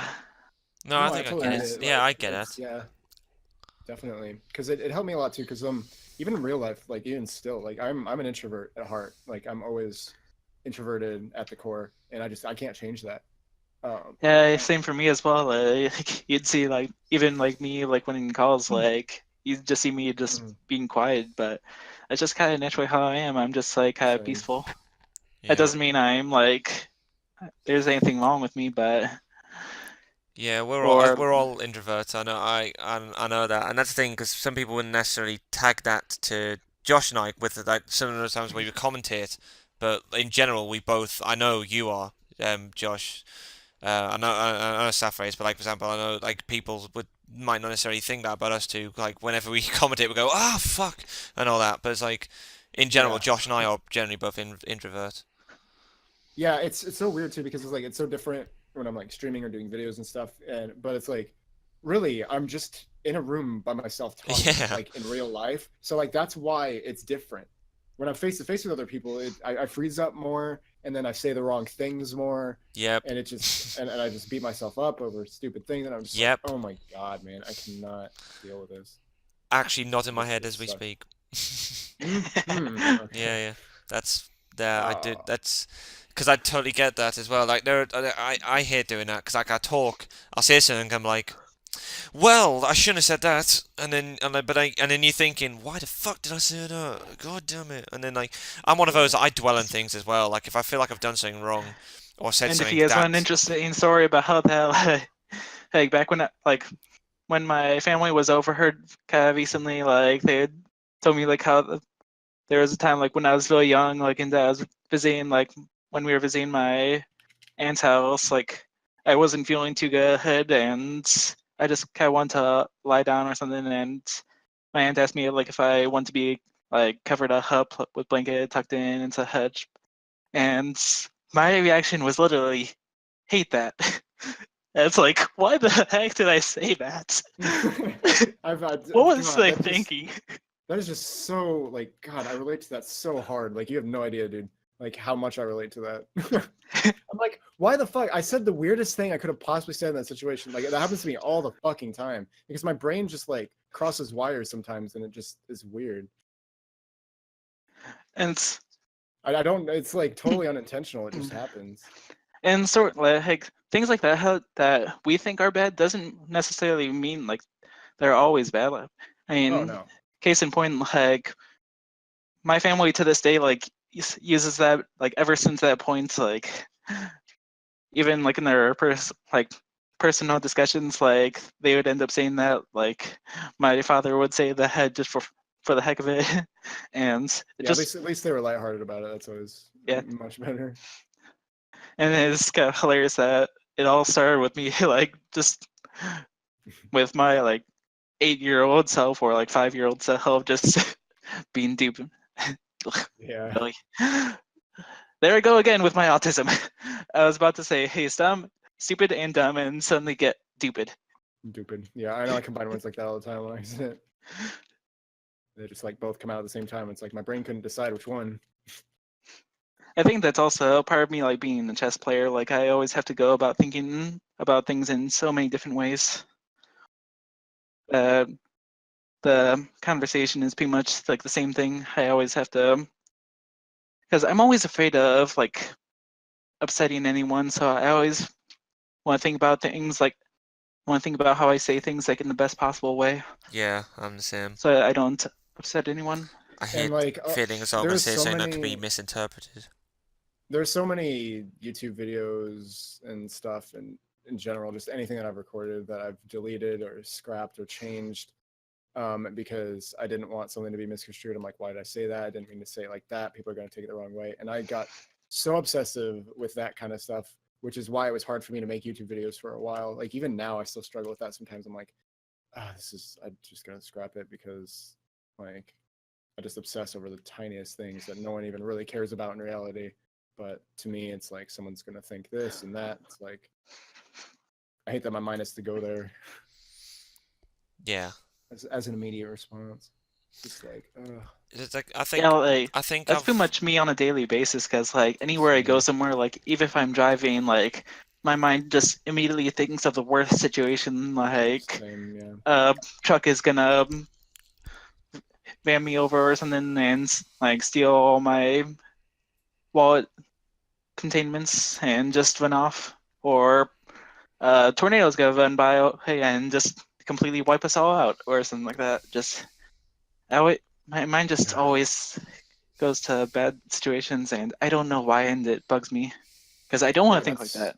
That's exactly how I am, and I actually like went to therapy and stuff because of it, and it put me on drugs and shit, which did not help, by the way. Like, it actually made drastic changes in my behavior that were not good when I was younger. Because I was like 10 when they put me on that. They put me on Zoloft for a long time.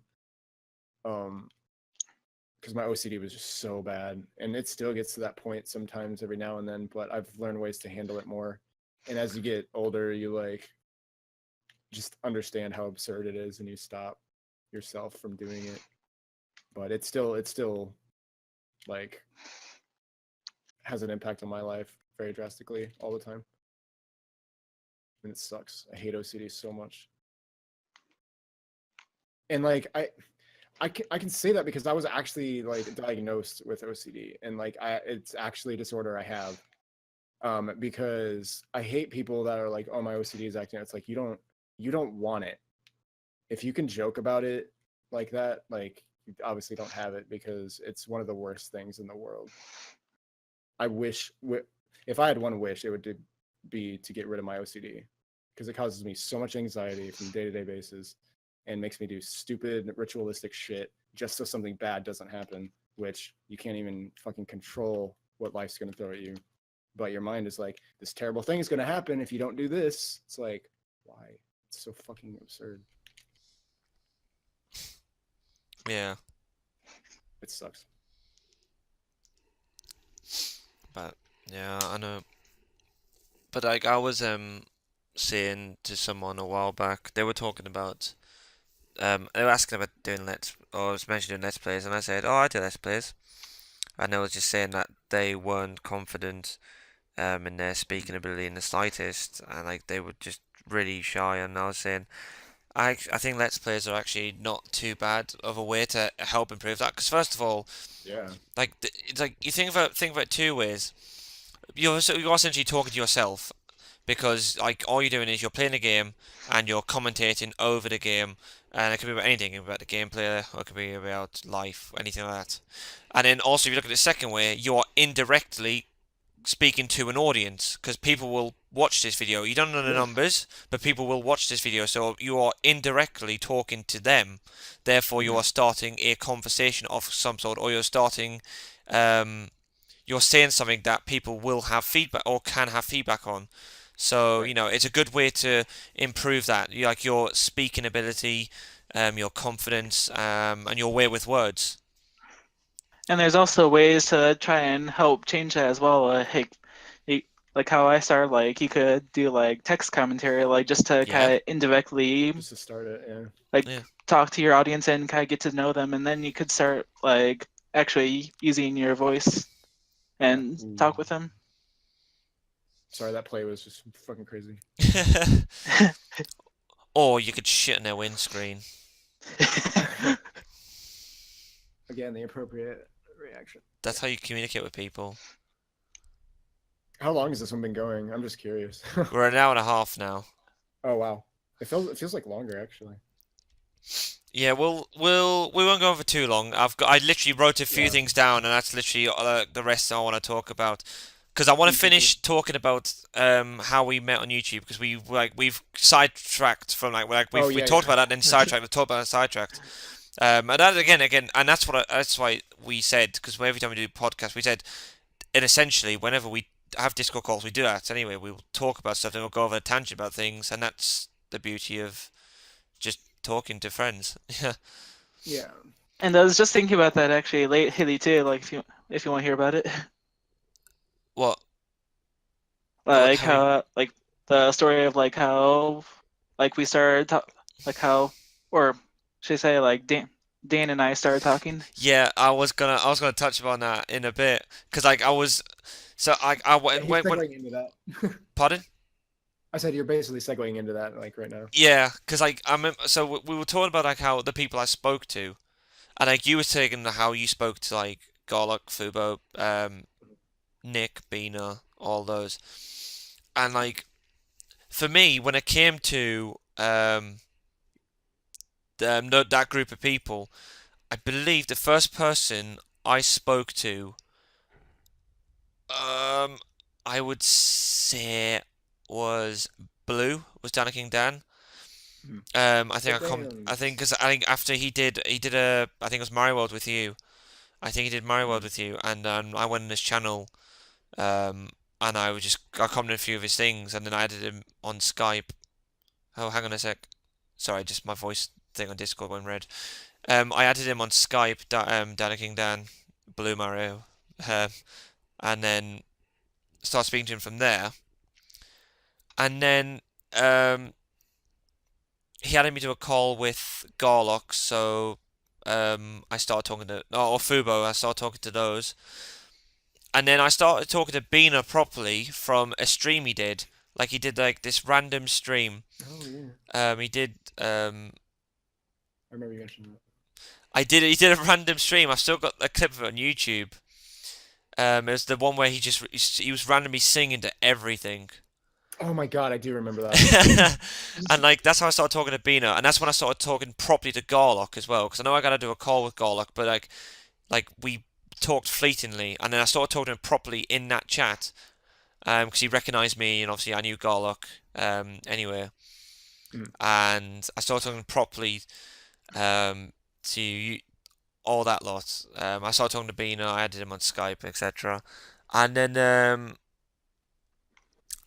I got added to a call with you, because I was in a call with I think it was Nick, Blue, and Garlock, like, and you were in it, and I got added to it, and I was like, oh, that's cool. I actually got to talk to you for like the first time, because like I said, having watched your stuff, it's like I said, I touched on it. I was essentially a fan of like your stuff. I enjoyed your Of your content. I'm a fan of your videos, Yeah. and I think you and said that on occasion. yeah, I'm a fan of your videos. And then, so I basically was essentially a fan, and I enjoyed your stuff, and I knew who you were, so it was cool to actually talk to you firsthand. And like, but I Mhm. think we talked once or twice, didn't really talk that much. And Yeah, then I I think, remember like my first interactions with you were through YouTube comments because I remember you commenting on like my videos and stuff. yeah, I commented on a few of your things, yeah, way Yeah, back when. I think it was on Radio 91 when you started that channel. I think I right. commented on a few things. So yeah, and dude, I don't know if you remember this. You might do. Like I remember there was one time where you were streaming, and there was like early hours in the morning your time, so like 3, 4, 5 in the morning your time, Yep, which probably. is yeah, back again way back in the Oh day yeah, when we were able to do yeah, that. yep. And like, and conveniently enough, like I woke up at about 8 or 9, and you were still streaming, and it got to a Yeah. point where I was the only one talking to your chat because all your That's viewers had gone right. to sleep. I always forget about that. That's like how we actually started talking. I Like think that's similar to how I started talking to Andrew too. because like you were doing like an hour-long Tetris attack, and I was still there just bloody Yeah, there was watching. that was like the same. Yeah, I was there watching, just talking to you, and like because you're that bloody good and multitasking, you was playing Tetris, and I was talking to me, going, "Oh yeah, yeah, yeah, yeah, yeah," and just like that. So like, I remember that stream chat, but like, yeah. And I think Andrew was in the call with me or something like that. yeah, you might have been, I don't remember but like because we he didn't. remembers that stream too. So like, I just assume Yeah, you might have been actually, but I like can't remember. when I was we thinking that's how I met him, but I think that's how I met you. No, I remember how I met Andrew. Yeah, never mind. we Skyped, No, we I'm talked for like a few times. We didn't talk that much, and then I think I just randomly messaged you and said, "Yo, do you want to call?" And you're like, "Sure." And then we started talking for a little bit, and then we just decided to start doing the Super Mario Kart. Like I literally asked you, "Yo, do you want to do like a random like Super Mario Kart Let's Play LMAO sort of thing?" You're like, "Yeah, sure. Sounds like it'd be fun." Little did we know that that would be the That's meme Let's so Play on the funny. channel. That's so funny that that was like literally how we started. Like that's pretty funny. I didn't even realize that because I honestly couldn't really remember, but I remember that as you're telling me that I'm like, yes, I do remember that completely now. And like I remember how I started talking to Sapphire. So like I started talking to you, properly. I started talking to Angela about that time. So like Angela, Andrew, Chibi.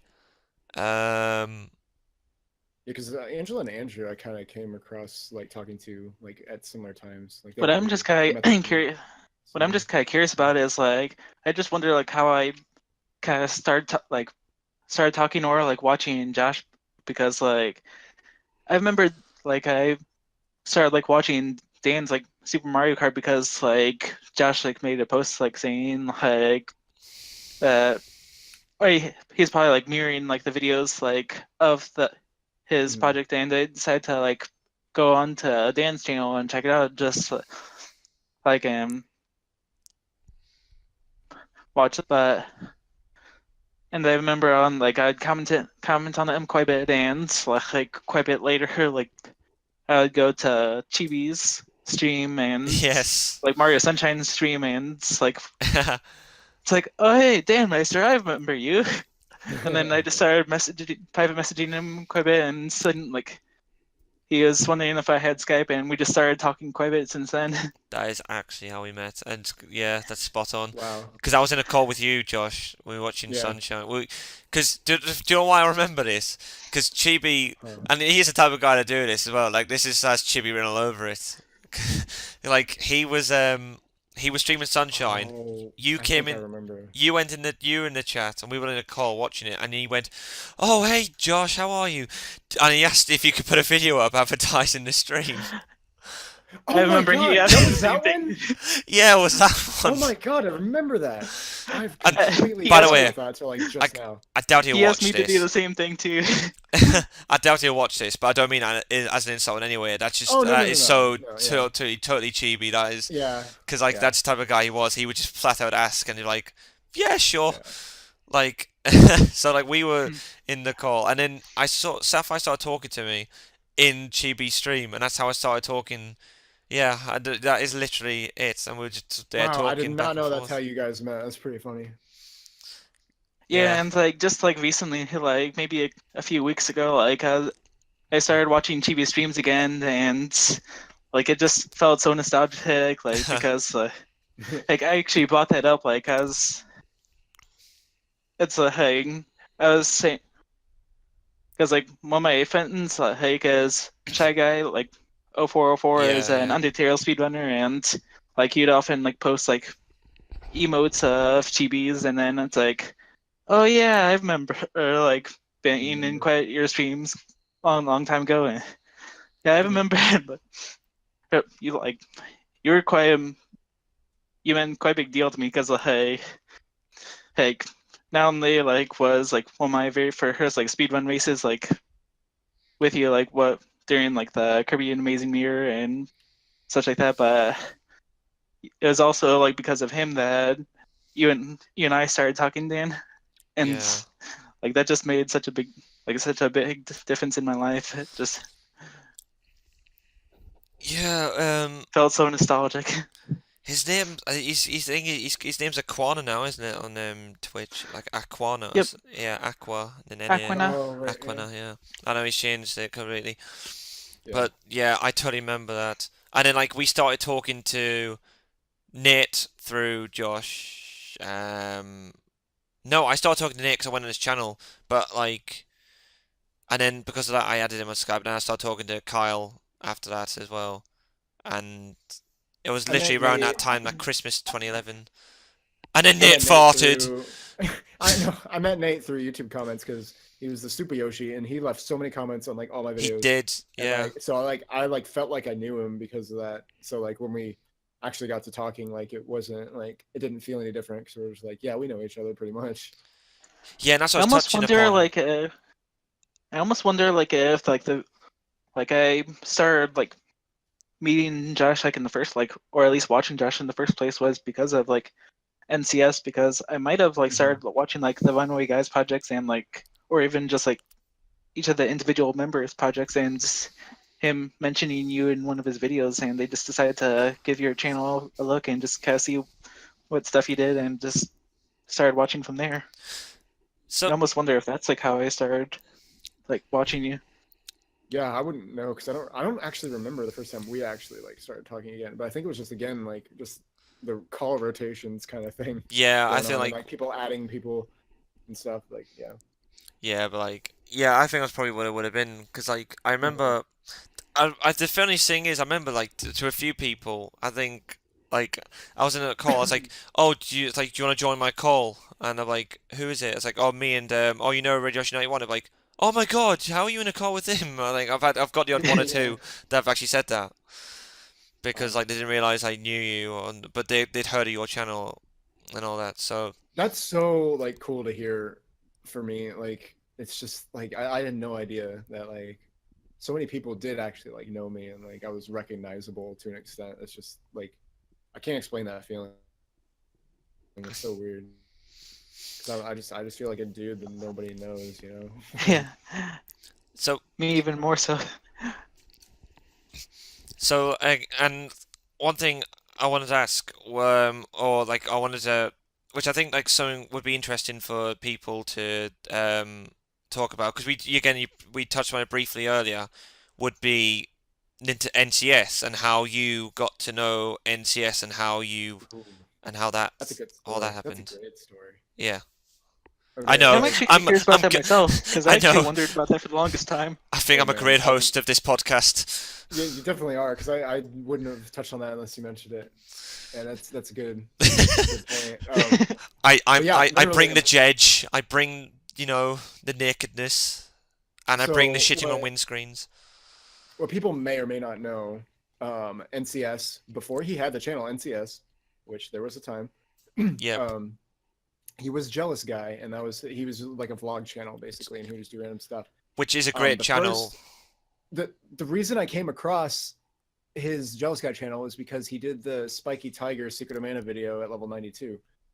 And I loved Secret of Mana so much, and I knew how bullshit Spiky Tiger was, and I like to grind in games a lot, and I'm like, he grounded 92 in the Witch's Castle, and I'm like, damn, that's awesome. So I watched that video, and that's how I got to know him, and I think I like commented on that video or something. I'm actually the first comment on NCS's channel on his first video, which was like Yeah, Mario 3.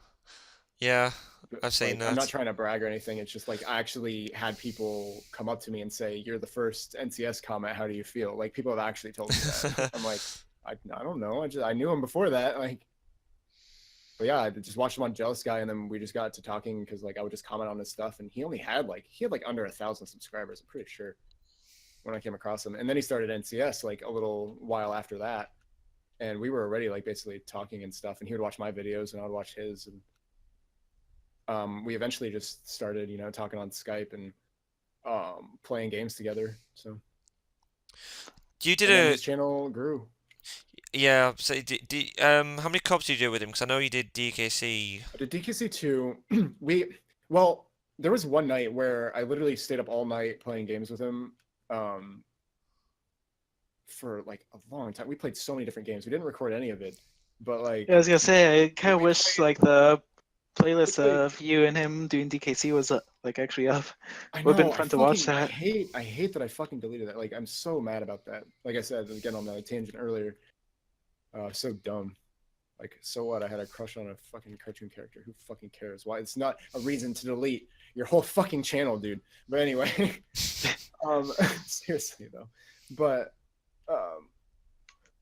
yeah, we played like Contra 3 and like all the DKCs and just a bunch of stuff, Mario, and we just spent all night just playing games at one time. And we do it every now and then. But then we did the co-op of DKC 2. I don't know if that was the only co-op we did. I feel like we did others that were actually like recorded. It's just the reason I can't remember is because we played so much together, Yeah, like without recording it. So like I don't know what was recorded and what wasn't because I can't remember. and But yeah, that was so much fun. He's and such a great And guy. I didn't yeah, actually, he is. and I didn't actually know or hear about you who, and like while you were still in your 900 Vidyoshi days, it was only when you were 91 Vidyoshi. Oh really? Wow, that's interesting. It's so cool. Like oh my god, man. I It's, knew it's just so you cool when you that were like 900 Red through Wolf, well like actually. through oh yeah, you knew me in 900 Red Wolf. Hell yeah, man. No, I And what about read you for 900 Yoshi, but yeah, I remember no, that no, channel. I know. I just mean that just the fact that you remember that's pretty impressive because nobody remembers that. Actually, a few people remember it. I get comments every now and then like saying that, or like even the MVPs who remember 999 radio. I remember that channel as well. It was just a backup like channel, and see how it happened when I just deleted the channel anyway. It's like, God. That's another thing we should talk about. How many channels we've all had, but we'll do that in a little bit. God, I've had like fucking. We'll give us all a few minutes to think, because I've got a few. I have no fucking clue because it's too fucking many, and no one should have that many channels. I think I just always had the one, and I just changed my name on it. But I don't think I've ever had any other Thank channel. God, because don't ever make 1 million channels. It's just not worth it. I've got this one, and this is the only one this is my main channel. I haven't deleted it, so like this is the channel I started with. But like I've also got Rhythmic Rouge. I've got Fluttershy FFR. I've got Vinyl Velocity, which is my old FFR channel before I moved on to another one. And those are all the ones I remember. I've got Red Beaner Meister, which technically yeah, you have. That's technically mine too. I'm saying you have that one. God, man, I want to say at least 7. I probably have more though. Or compare like with those, especially with those like co-op stuff. So like it's probably at least that many. I've got and then Comment Rarity. Comment Rarity. Yeah. I was gonna say that I was in like 1 episode on that channel though. You were in the Winter Wrap Up one. Winter Wrap Up, yeah, definitely. Comment Rarity. Ooh, new episode tomorrow. Hell yeah. Episode of what? My Little Pony. Insert Stormtrooper. Anyway, tangent. Okay. Blast Processing Versus is a channel I've got now. Yeah, I remember that one. You still uploaded that. I mean, like, you yep, still do stuff. We're gonna be doing that, uploading that soon. Dan Meister Vlogs. I've got a vlog channel. I think that's it. I might be missing a few. I don't want to know how many I have in total because it's probably an embarrassing amount. But anyway, tangents of again though, guys. Tangents. That was kind of the point of this podcast though. But I'm glad we actually pretty much stayed on topic the whole time, like in terms of like what we were going to talk about, because I didn't think this YouTube podcast was like, I didn't think we were going to talk about YouTube for that long. I know. Or like just like, I mean, we haven't talked about specifically YouTube. And but I mean, like, just like from related. And coming from an outsider's point of view, like from like, I didn't actually know that like you guys were doing this vlog in the first place. Like it's really cool to be a part of it because like I'm glad you could join us on this. Just all this nostalgic of like how we all met and just like all these memories that we've had together, just so amazing. Yeah, it's like internet friends are still friends. It's like, yeah, it's like, it's such a, like, even just a few years ago, people would be like, oh, that's dangerous and stuff. And now, like, literally everybody does it. But, like, yeah, you can't trust anybody online. And it's just like, but that's not to say you can't make real lifelong friends online, because it's happened. Like, I still talk to Fubo, and he literally called me drunk one night.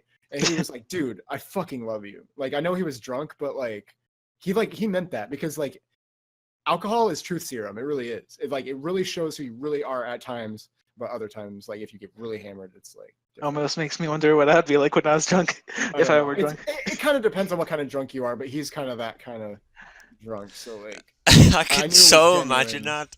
It was so funny. It was literally like a couple months ago, and then he sent me a video of him like puking his guts out, and I'm like, yep, enjoy that hangover. No, I didn't say it like that. I was like, man, I've been there, man. Don't get too hungover. That's what I said. I love Fubo. He's like, the best, man. He's such a great dude. I want to give him a duck pond for Christmas. Sorry about that. Give him a duck pond for Christmas. I actually do. Just the ducks jokes behind that. And there's nostalgia there.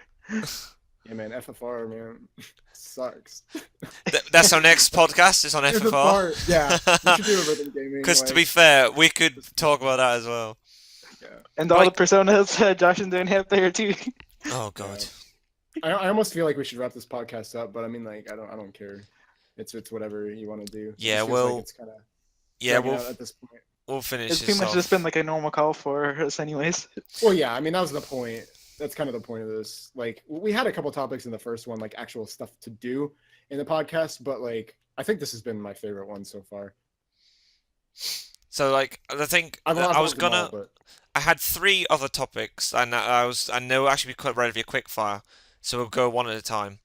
Okay. how we came up with our YouTube names. And the reason I've done this is because mine is such a shitty answer. Well, I'm basically, gonna. actually, for everyone that knows, I've technically got three YouTube names all on this same Yeah, you go channel. first. DanMeister1234 was my first name.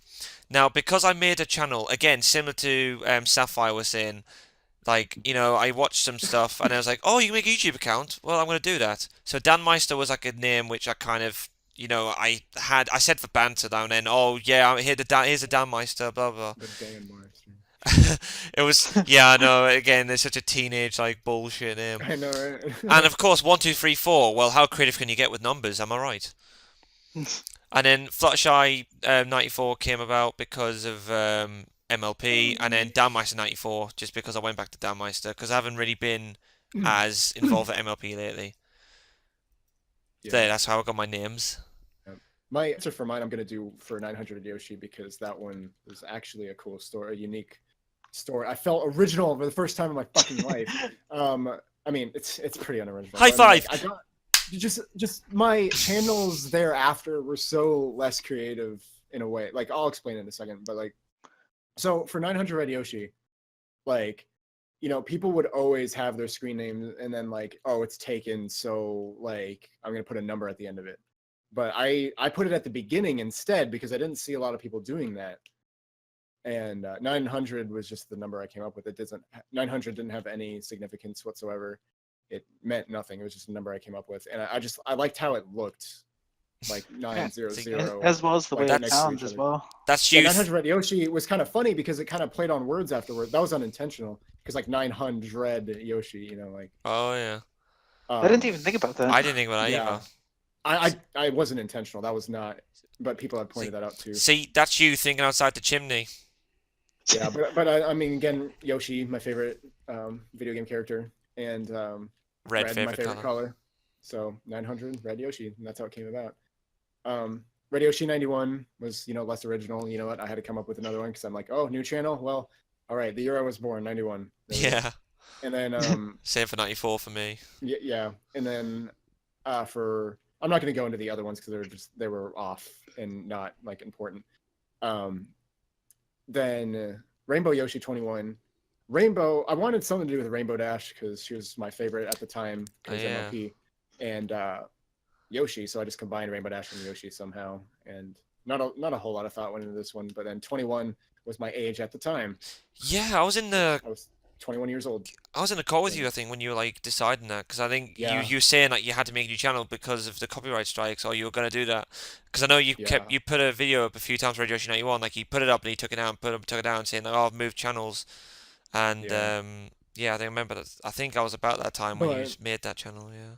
But the most interesting one is my Dissonant Muse name, which is my main screen name nowadays, and it's what my like Twitch name is, and like people are starting to know me as that. Dissonant Muse.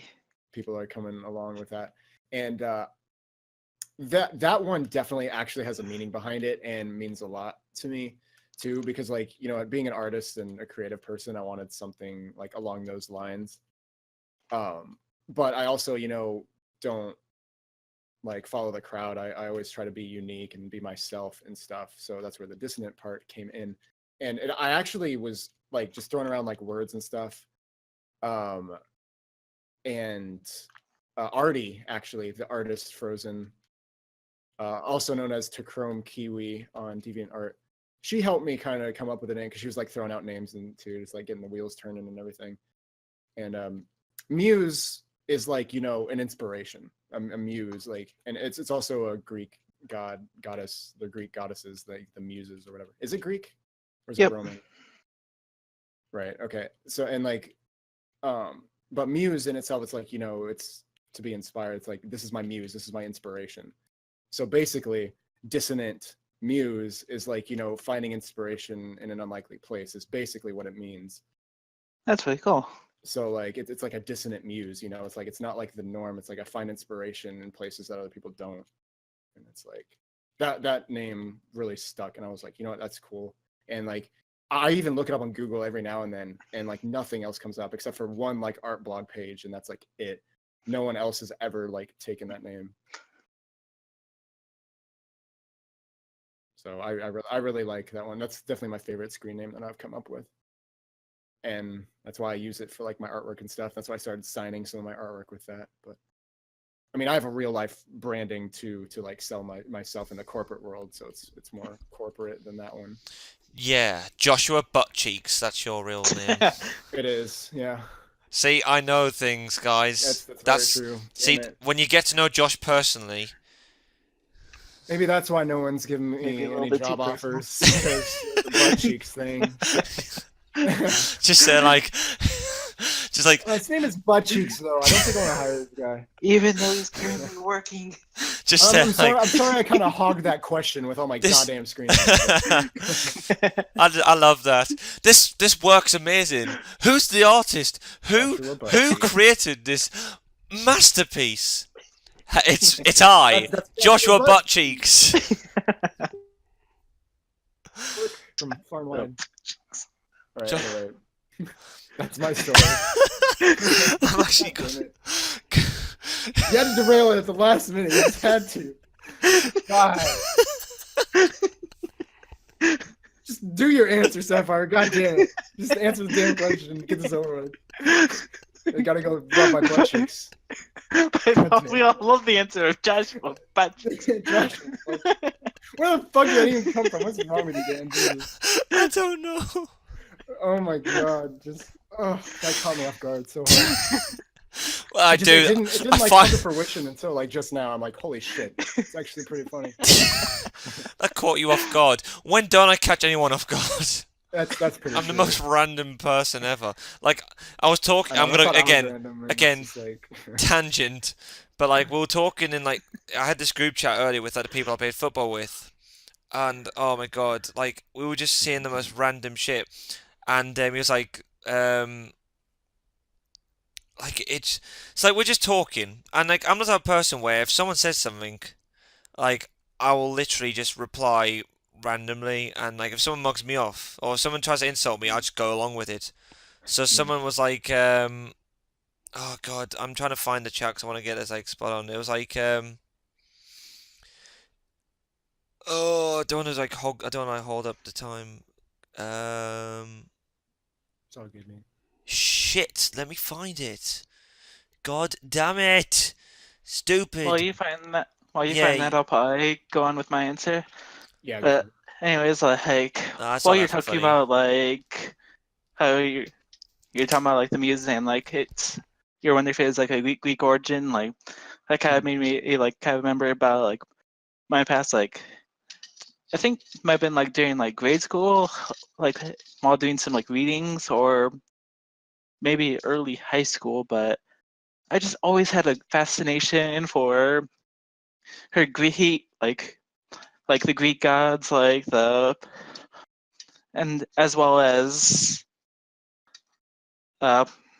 medieval history, like Knights of the Round Table. Also, like that's part of like where my first original YouTube name, like the SapphireYoshi 427, like oh right, yeah, like the Sir Arthur, Sir Lancelot, like that was like always one of my favorite subjects. So yeah, medieval. I didn't. Cool stuff. I didn't realize that was a connotation there. Yeah, that's really cool. I just like always love like the idea like of being like a knight, like sword and shield in hands, and just and like also like one of my ideal jobs like from that is like being like a blacksmith, like a swordsmith. Oh, hell like yeah, that just always fascinated me. Like even though like how much I despise heat, like that just always fascinated me. So that's cool. I had no idea. That's awesome. I love how you guys have such elegant, like, distant muse and SapphireYoshi, and I'm saying, like, I was the Dammeister, fucking duh. I like it. It sounds like pleasant. Yeah, it sounds alright, Dammeister. I mean, I like it. Yeah. Yeah, it is kind of like a, childish name, like, as you say, like, I don't know, I still like it. It goes, I mean, it's like, yeah. It's somewhat, like, I mean, it does have that element of personality rather than, just, because... I'm Dan00552. Yeah, exactly. I'm Joshua Buttcheeks. Yeah, I mean, damn it. I need to change my Rocket League name to that, even though it won't fit. I want someone to make that as a screen name. Like, I want someone to make a channel, and I'll subscribe to it. My name's pretty common nowadays. which is ironic because my mom named me Josh because she knew nobody named that at the time. And like with me being like a huge Nintendo gamer guy, like as like my favorite character was like always Yoshi, like, and there's also like being like bullied and just like with me being in like anxiety induced, like, and always being depressed, like I always like I also kind of like Sonic for this reason too. Like I always wanted to be as confident, as happy as he is, like as they are. Like I wanted to be like them, but that's not so easily done. But I just always strive to be as cheerful as them someday, and so like I always want to try and represent him if I could, and just try to change myself to be just like them, so to speak. And then like the 427 and like Dan was saying, like with how many names are taken on YouTube, like there actually was someone on YouTube named SapphireYoshi, so unfortunately I couldn't take that name. So I had 427 was like my actual birthday, so those My numbers actual came from, birthday, and as opposed to your fake birthday. my nickname birthday. This is my actual birthday, and here is my unauthentic birthday. Imagine that. Mr. Literal over here. Jeez. Figuratively. No. Oh crap. Kyle. Oh shite. Anyway. Sorry. Sorry, Kyle. Yeah, I know that's cool. So everyone on in a few weeks' time, everyone has to go to Sapphire's channel and wish him happy birthday. And then this was probably like maybe 4 or 5 years in that I've been like doing videos, but like I know like quite few people like would refer to me as Sir instead of like Yoshi, like, so like I wanted to change my name so that like no matter what part of the name they chose, I would like it despite that. So like I was trying to think of a name like that would sound good, like, and like I like, so like I know blue is my favorite color, so like I was like thinking of all different possibilities, like blue Yoshi, cyan Yoshi, and then it's like Sapphire Yoshi. Oh, hey, that sounds nice. And Rainbow Dash Yoshi. I mean Rainbow Yoshi. I mean,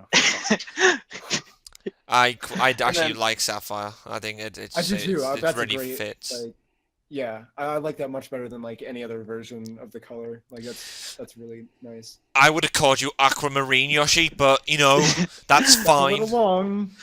Hey Aquamarine. But that's Chibi's. Really long too. Hey Aquamarine. Hey Aquamarine. That's Chibi's Yoshi if he were Yoshi. Yeah. Hey Sapphire. Hey Aquamarine. Hey Aquamarine. But it's it like doesn't roll off the tongue as well as Sapphire. No, it definitely doesn't. Can you imagine though, like if people like going, "Hey sir," like it just sounds like just like you're in a school. Just like an average, yeah. Yeah, it's like, "Hey sir, you alright, sir?" Right. We'll wrap this. Nice anyway, we'll wrap this up. Last question I had: what is the best Let's Play you've done on your channel? And it doesn't have to be just one.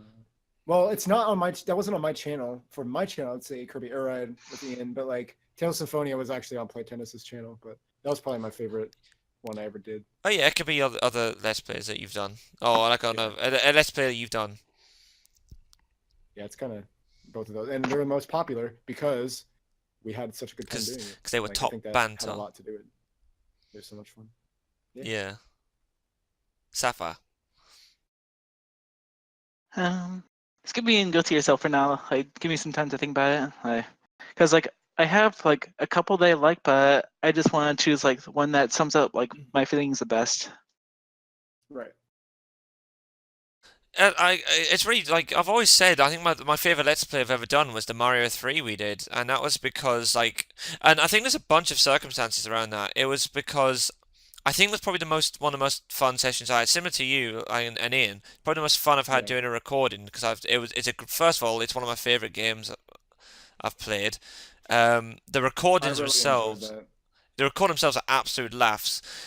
quite a few jokes, per jokes we've started have come from that, such as like Yeah, the it's "Oh my true. God," the Megan And Fox Megan thing. Fox, yeah. Yeah, it came from Mario 3, and That was also really, really fun. Even though I had like done co-ops of that with other people, like that one was a hell of a lot of fun too. that was such a laugh.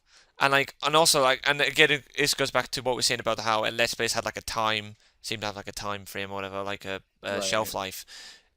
That was around the time when I was proper into YouTube. I was like on Skype quite a lot, and I was uploading regularly. And it was that time, during that time, the summer of 2012, was around that time we recorded that. Like that was like one of my favorite times um to do YouTube. So it kind of links to that. So yeah, Yeah, Mario 3. that's a good reason. Yeah. If it came to a solo Let's Play, I'd go for Simpsons Hit and Run because I really enjoyed doing that project as well. That would be my favorite solo Let's Play I've done.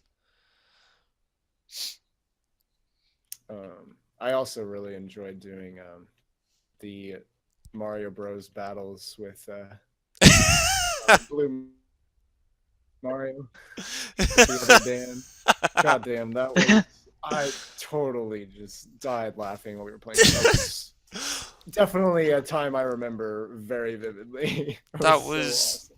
That was fucking so long ago now too. That was unreal. I'll tell you one of my favorite things that you've done. The loadout. Do you know why?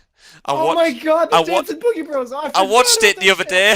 I watched it the other day as one of my favorites, and I was like, Undefeated. We were undefeated by dancing on the point every fucking time and just letting people shit on us. can we play a loadout sometime so I can just dance with you? Please, yes, I would love to fucking play that again. I love that Good. game. We'll do that, and we'll record it and dance some more. God, that was like nobody watched that video, and I did. I Oh my watched god, it that was so funny. because I was I'm glad somebody liked that. that as was much when as I was did. going out with Lexi at the time, and I showed it to Lexi, and we were just on Skype, absolutely cracking up watching it. Just like it's just so much Jedge. It's the Yeah, that best was video like ever because literally you're just going, no, I need, just like, just you get to the flag, get to the flag, bow no, bow no, bow no. Yeah, and that was with The music. and Beaner's brother, Unicorn Yes, Magic. he was. And Yeah, was Fubo there? I can't remember. Fubo was there, and Jacob. I I think Fubo was actually there. like Jake. I've spoke Jacob Oh, forever. He's such a cool guy. He was so much fun. I used to play so many games with him. Yeah. Anyway, tangents. Anyway, Sapphire. No, these are good. These are good tangents. They are good. Yeah, those were worth it. That loadout video is fucking great. I need to watch it again. And Toss the Turtle. Yeah, That's a that was a classic. popular one for me. I know, that's why I mentioned that's a classic. Isn't Son of it? a fucking bitch! Immediately. Well, I'd say that there's definitely like a couple that would come to mind for me. Like first, like probably my favorite project I've done was like definitely an early one and kind of like a special one for me. Like, and that was like Kirby Superstar Co-op that I did with Kirby or Kirby Owens 14 back at the time. But Oh hell yeah! because that was like just looking at my records, like that was my very first like voice actual commentated play project that I've ever done, as well as like yeah, that was like my first co-op as well. But like we also had so many great times, like so many good moments, like the dying to the Wild D, some of the golden statues, and just like some of the stupid stuff that we like the stupid hilarious moments we'd have. It just always like brought out some of my favorite times, like and just I think like that project really kind of represents like love for the game so well, and just always so fun to play, fun to watch, even like for me being like the one that made the project.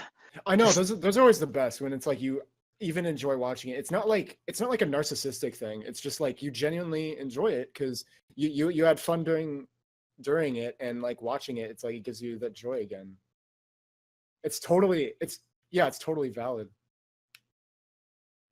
And then like there's like a couple others that I really liked as well, like just like as kind of enjoyed them, but like more so like as like a commentator, like just like on how I commentate. Like I kind of like really liked one of my Mario World ROM hack projects, like the Mario and the Mighty Nine. Like even though like I had a lot of bad, like I was pretty bad with like just constantly loading save, but just like the way I was able to commentate like so fluently, like I had my I just I never really had like a lot of dull, like quiet moments. Like I was like continuously just flowing my thoughts. Like I had a lot of fun moments that, and just even watching back, like it's just so fun to watch this because it's continuous motion, like continuous like talk. Like just I don't know how to explain, but just Oh, sorry, I had to. Because that describes the joy. Just Slow just down the way it music. flowed well. And then another one was probably like one that was very more recent. It's like one of the newest projects I've done, and one that is actually yet to be uploaded as of this point. But one of them is like the Double Dragon project because oh yeah, you were talking about that. because like that was actually like one of my most like informative videos. Like because like I grew up with that game for such a long time. I knew that game like fairly well, and I just had a lot of nostalgia for that game because that was one game that like one of the very few games that I actually played with one like my brothers with, and it just felt so good to be able to play it again. And then I for those gonna be watching it, but spoiler alert, like if you care about too much or not, but I actually really like how like my project Metroid Zero mission, like just the way like I was able to do both, like how you said earlier with balancing like YouTube like the Let's Play and like the playthrough aspect of it. It just the way I was able to both commentate and describe like what to do, like where to go, like my favorite element aspects of the game. I just thought like it went really well. Like probably up until like the very last video, like when I was trying to do a little bit too much in one night, and Yeah. I was a bit too tired to record. Yeah, been there, I done that. just really want to get it done because we are so close. Yeah, I've totally been there numerous times. Dan Yeah. and I, every Let's Play. And like we would stay up really late doing too many episodes. and then the Yeah, that's ironic us. thing is like for 100% playthrough, like I actually was walled of being able to get 100% all because of an emulator thing. Like I was, if you know about shine sparking of Metroid, like Yeah. as I was doing the shine spark, I hit invisible wall that no matter how many times I was trying to do the shine spark, and I think it was like about for maybe a half hour or an hour straight of trying to do that one secret hit, I could not get it all because of the invisible wall. And Wow. you'll see like once the part's actually up, but I was trying every single possible spot. I was trying all different angles, and I know like how to do it, but it's the emulator that stopped it. But Yeah, it's a bit of a tangent. But no, we get to be fair, tangents. That's what we do on this podcast. But again, yeah, that's just kind of the point. yeah, it's So it's all good. yeah, exactly. And I think it's really cool that again, I mean, I know it's podcast has gone for a while, but it's really cool. We've actually got a lot to talk about, and we've actually and it does show that even though we might not upload as regularly as we used to, just because of life and stuff, we are still We're still we're enjoy secretly what. following the Proton John schedule. Oh, I right, love yeah, him. Totally. Proton John's great. By the way, again another tangent. Proton John's Yoshiana Let's Player is my favorite Let's Player of all time. I think. Like, Mine is and not just Cloud because, 874 I want to be the guy. and not just because it's Yoshi's Island. The thing is, right? It's just the commentary, the entertainment. I think was just perfect. Like, it wasn't like spot on funny, but it was just the effort. It just seemed like such a genuine Let's Player. Like, I I was don't gonna know, say, and is Sapphire it loves his? Proton John's Yoshi Island as well. I was gonna say, is it because he gives very detailed instructions on how to poop? Yeah. I don't know if I've seen that playthrough of his actually. He You started should a definitely few check it out. years It's ago. great. I love Proton John, so yeah. I think it was when Yoshi New Island came out, and he was saying, Oh, "Do I hate Yoshi New Island because of nostalgia?" And was Yoshi Island actually right, that yeah, good? that's a good point. And that's the reason he That's a good point. started. So he actually had a cause for starting at Yoshi Island. Yeah, that But is a really good reason to start a Let's Play. I've got my channel up now, and I'm checking all the playlists. Like it's really cool. Yeah. Like, 'cause Sapphire and I did DKC 1 and 2. And we started 3, but We we started didn't at end up 3. finishing it. We did Bombman 1. We did Bombman 3. We're going to do Bomberman 5.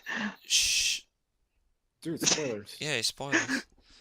We did Mario Kart 64. We've done Kirby's Dream Course LMAOs. I've done an LMAO of Kirby's Dream Course with Josh. Yep. With Josh, I've done Super Mario Kart 5,000 times. Yeah, at least 8. Mario 3. As well as the DKCs. Mario 3, Mario We have done World. those a lot, yeah. We used to do an annual stream. But we I raced, was we always- raced 3 recently, so.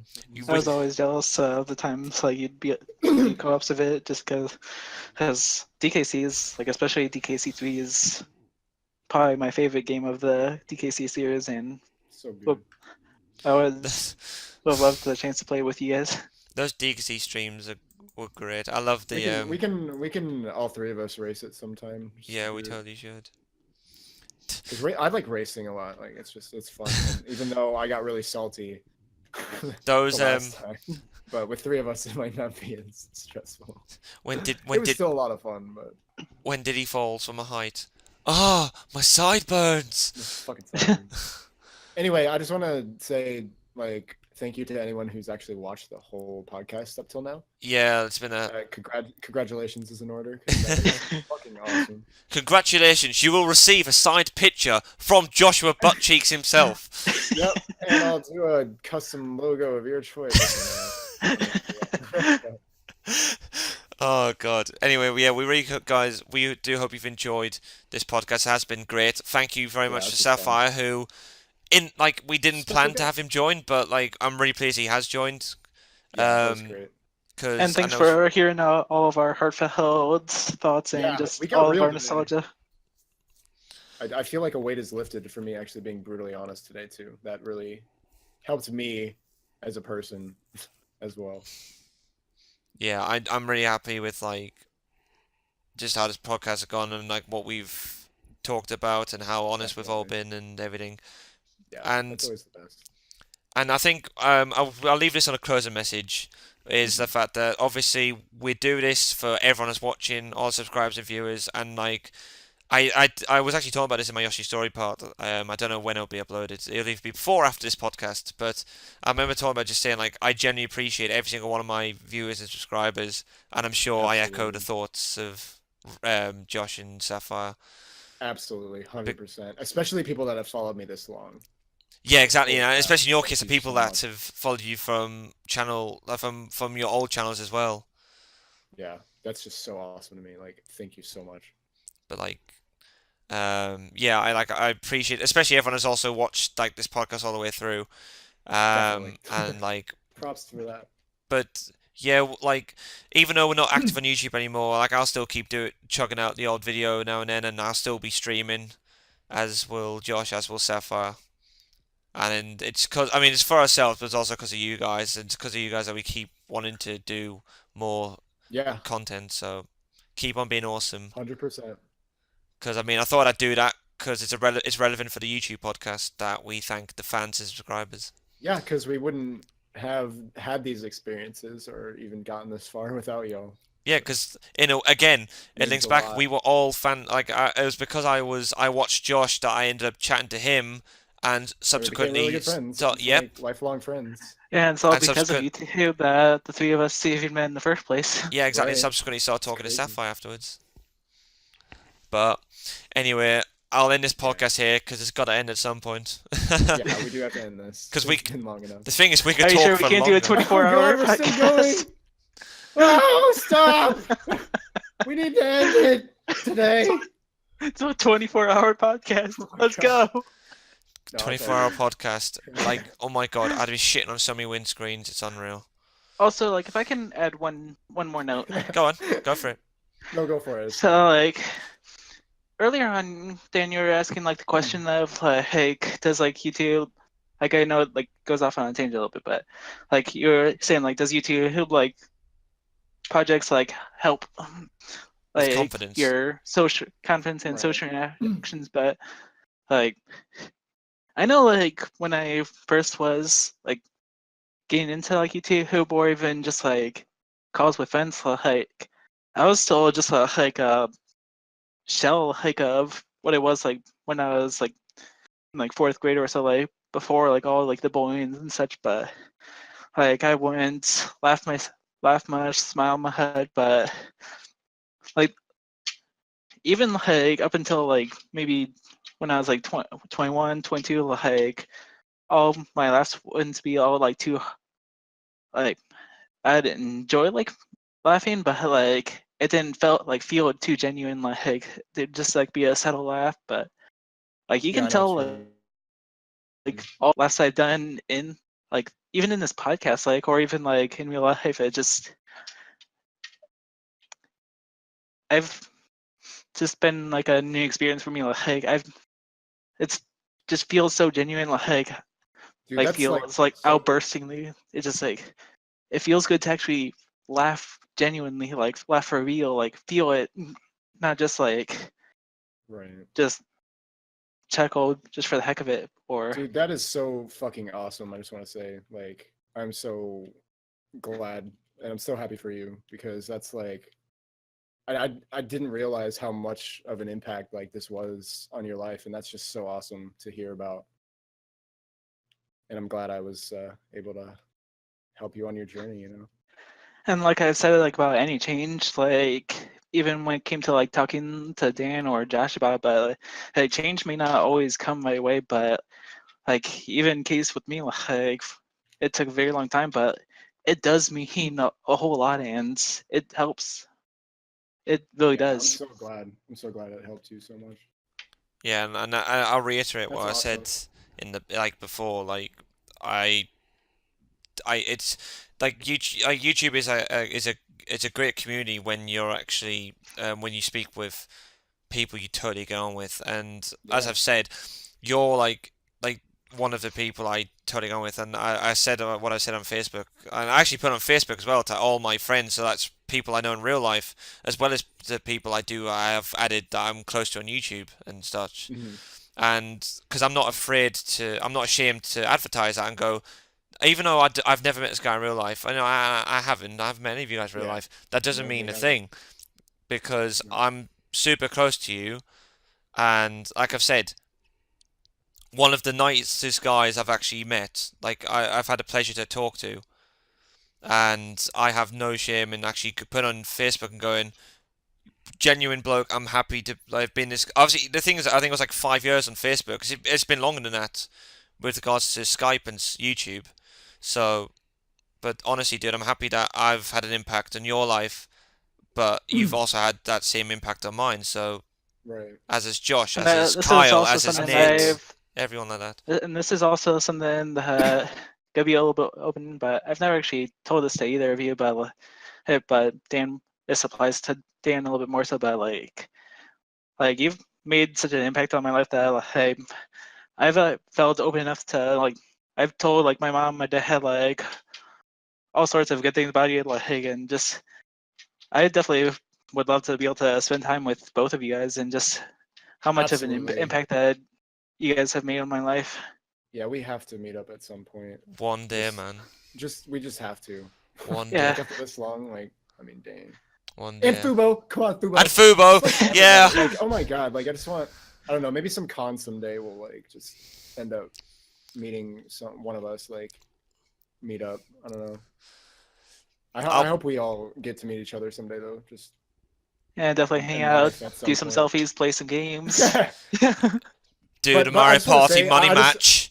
I just want to do And like I'll kick your a butt at it. I'll eat your shit.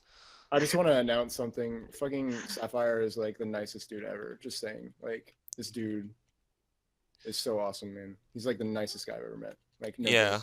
no joke.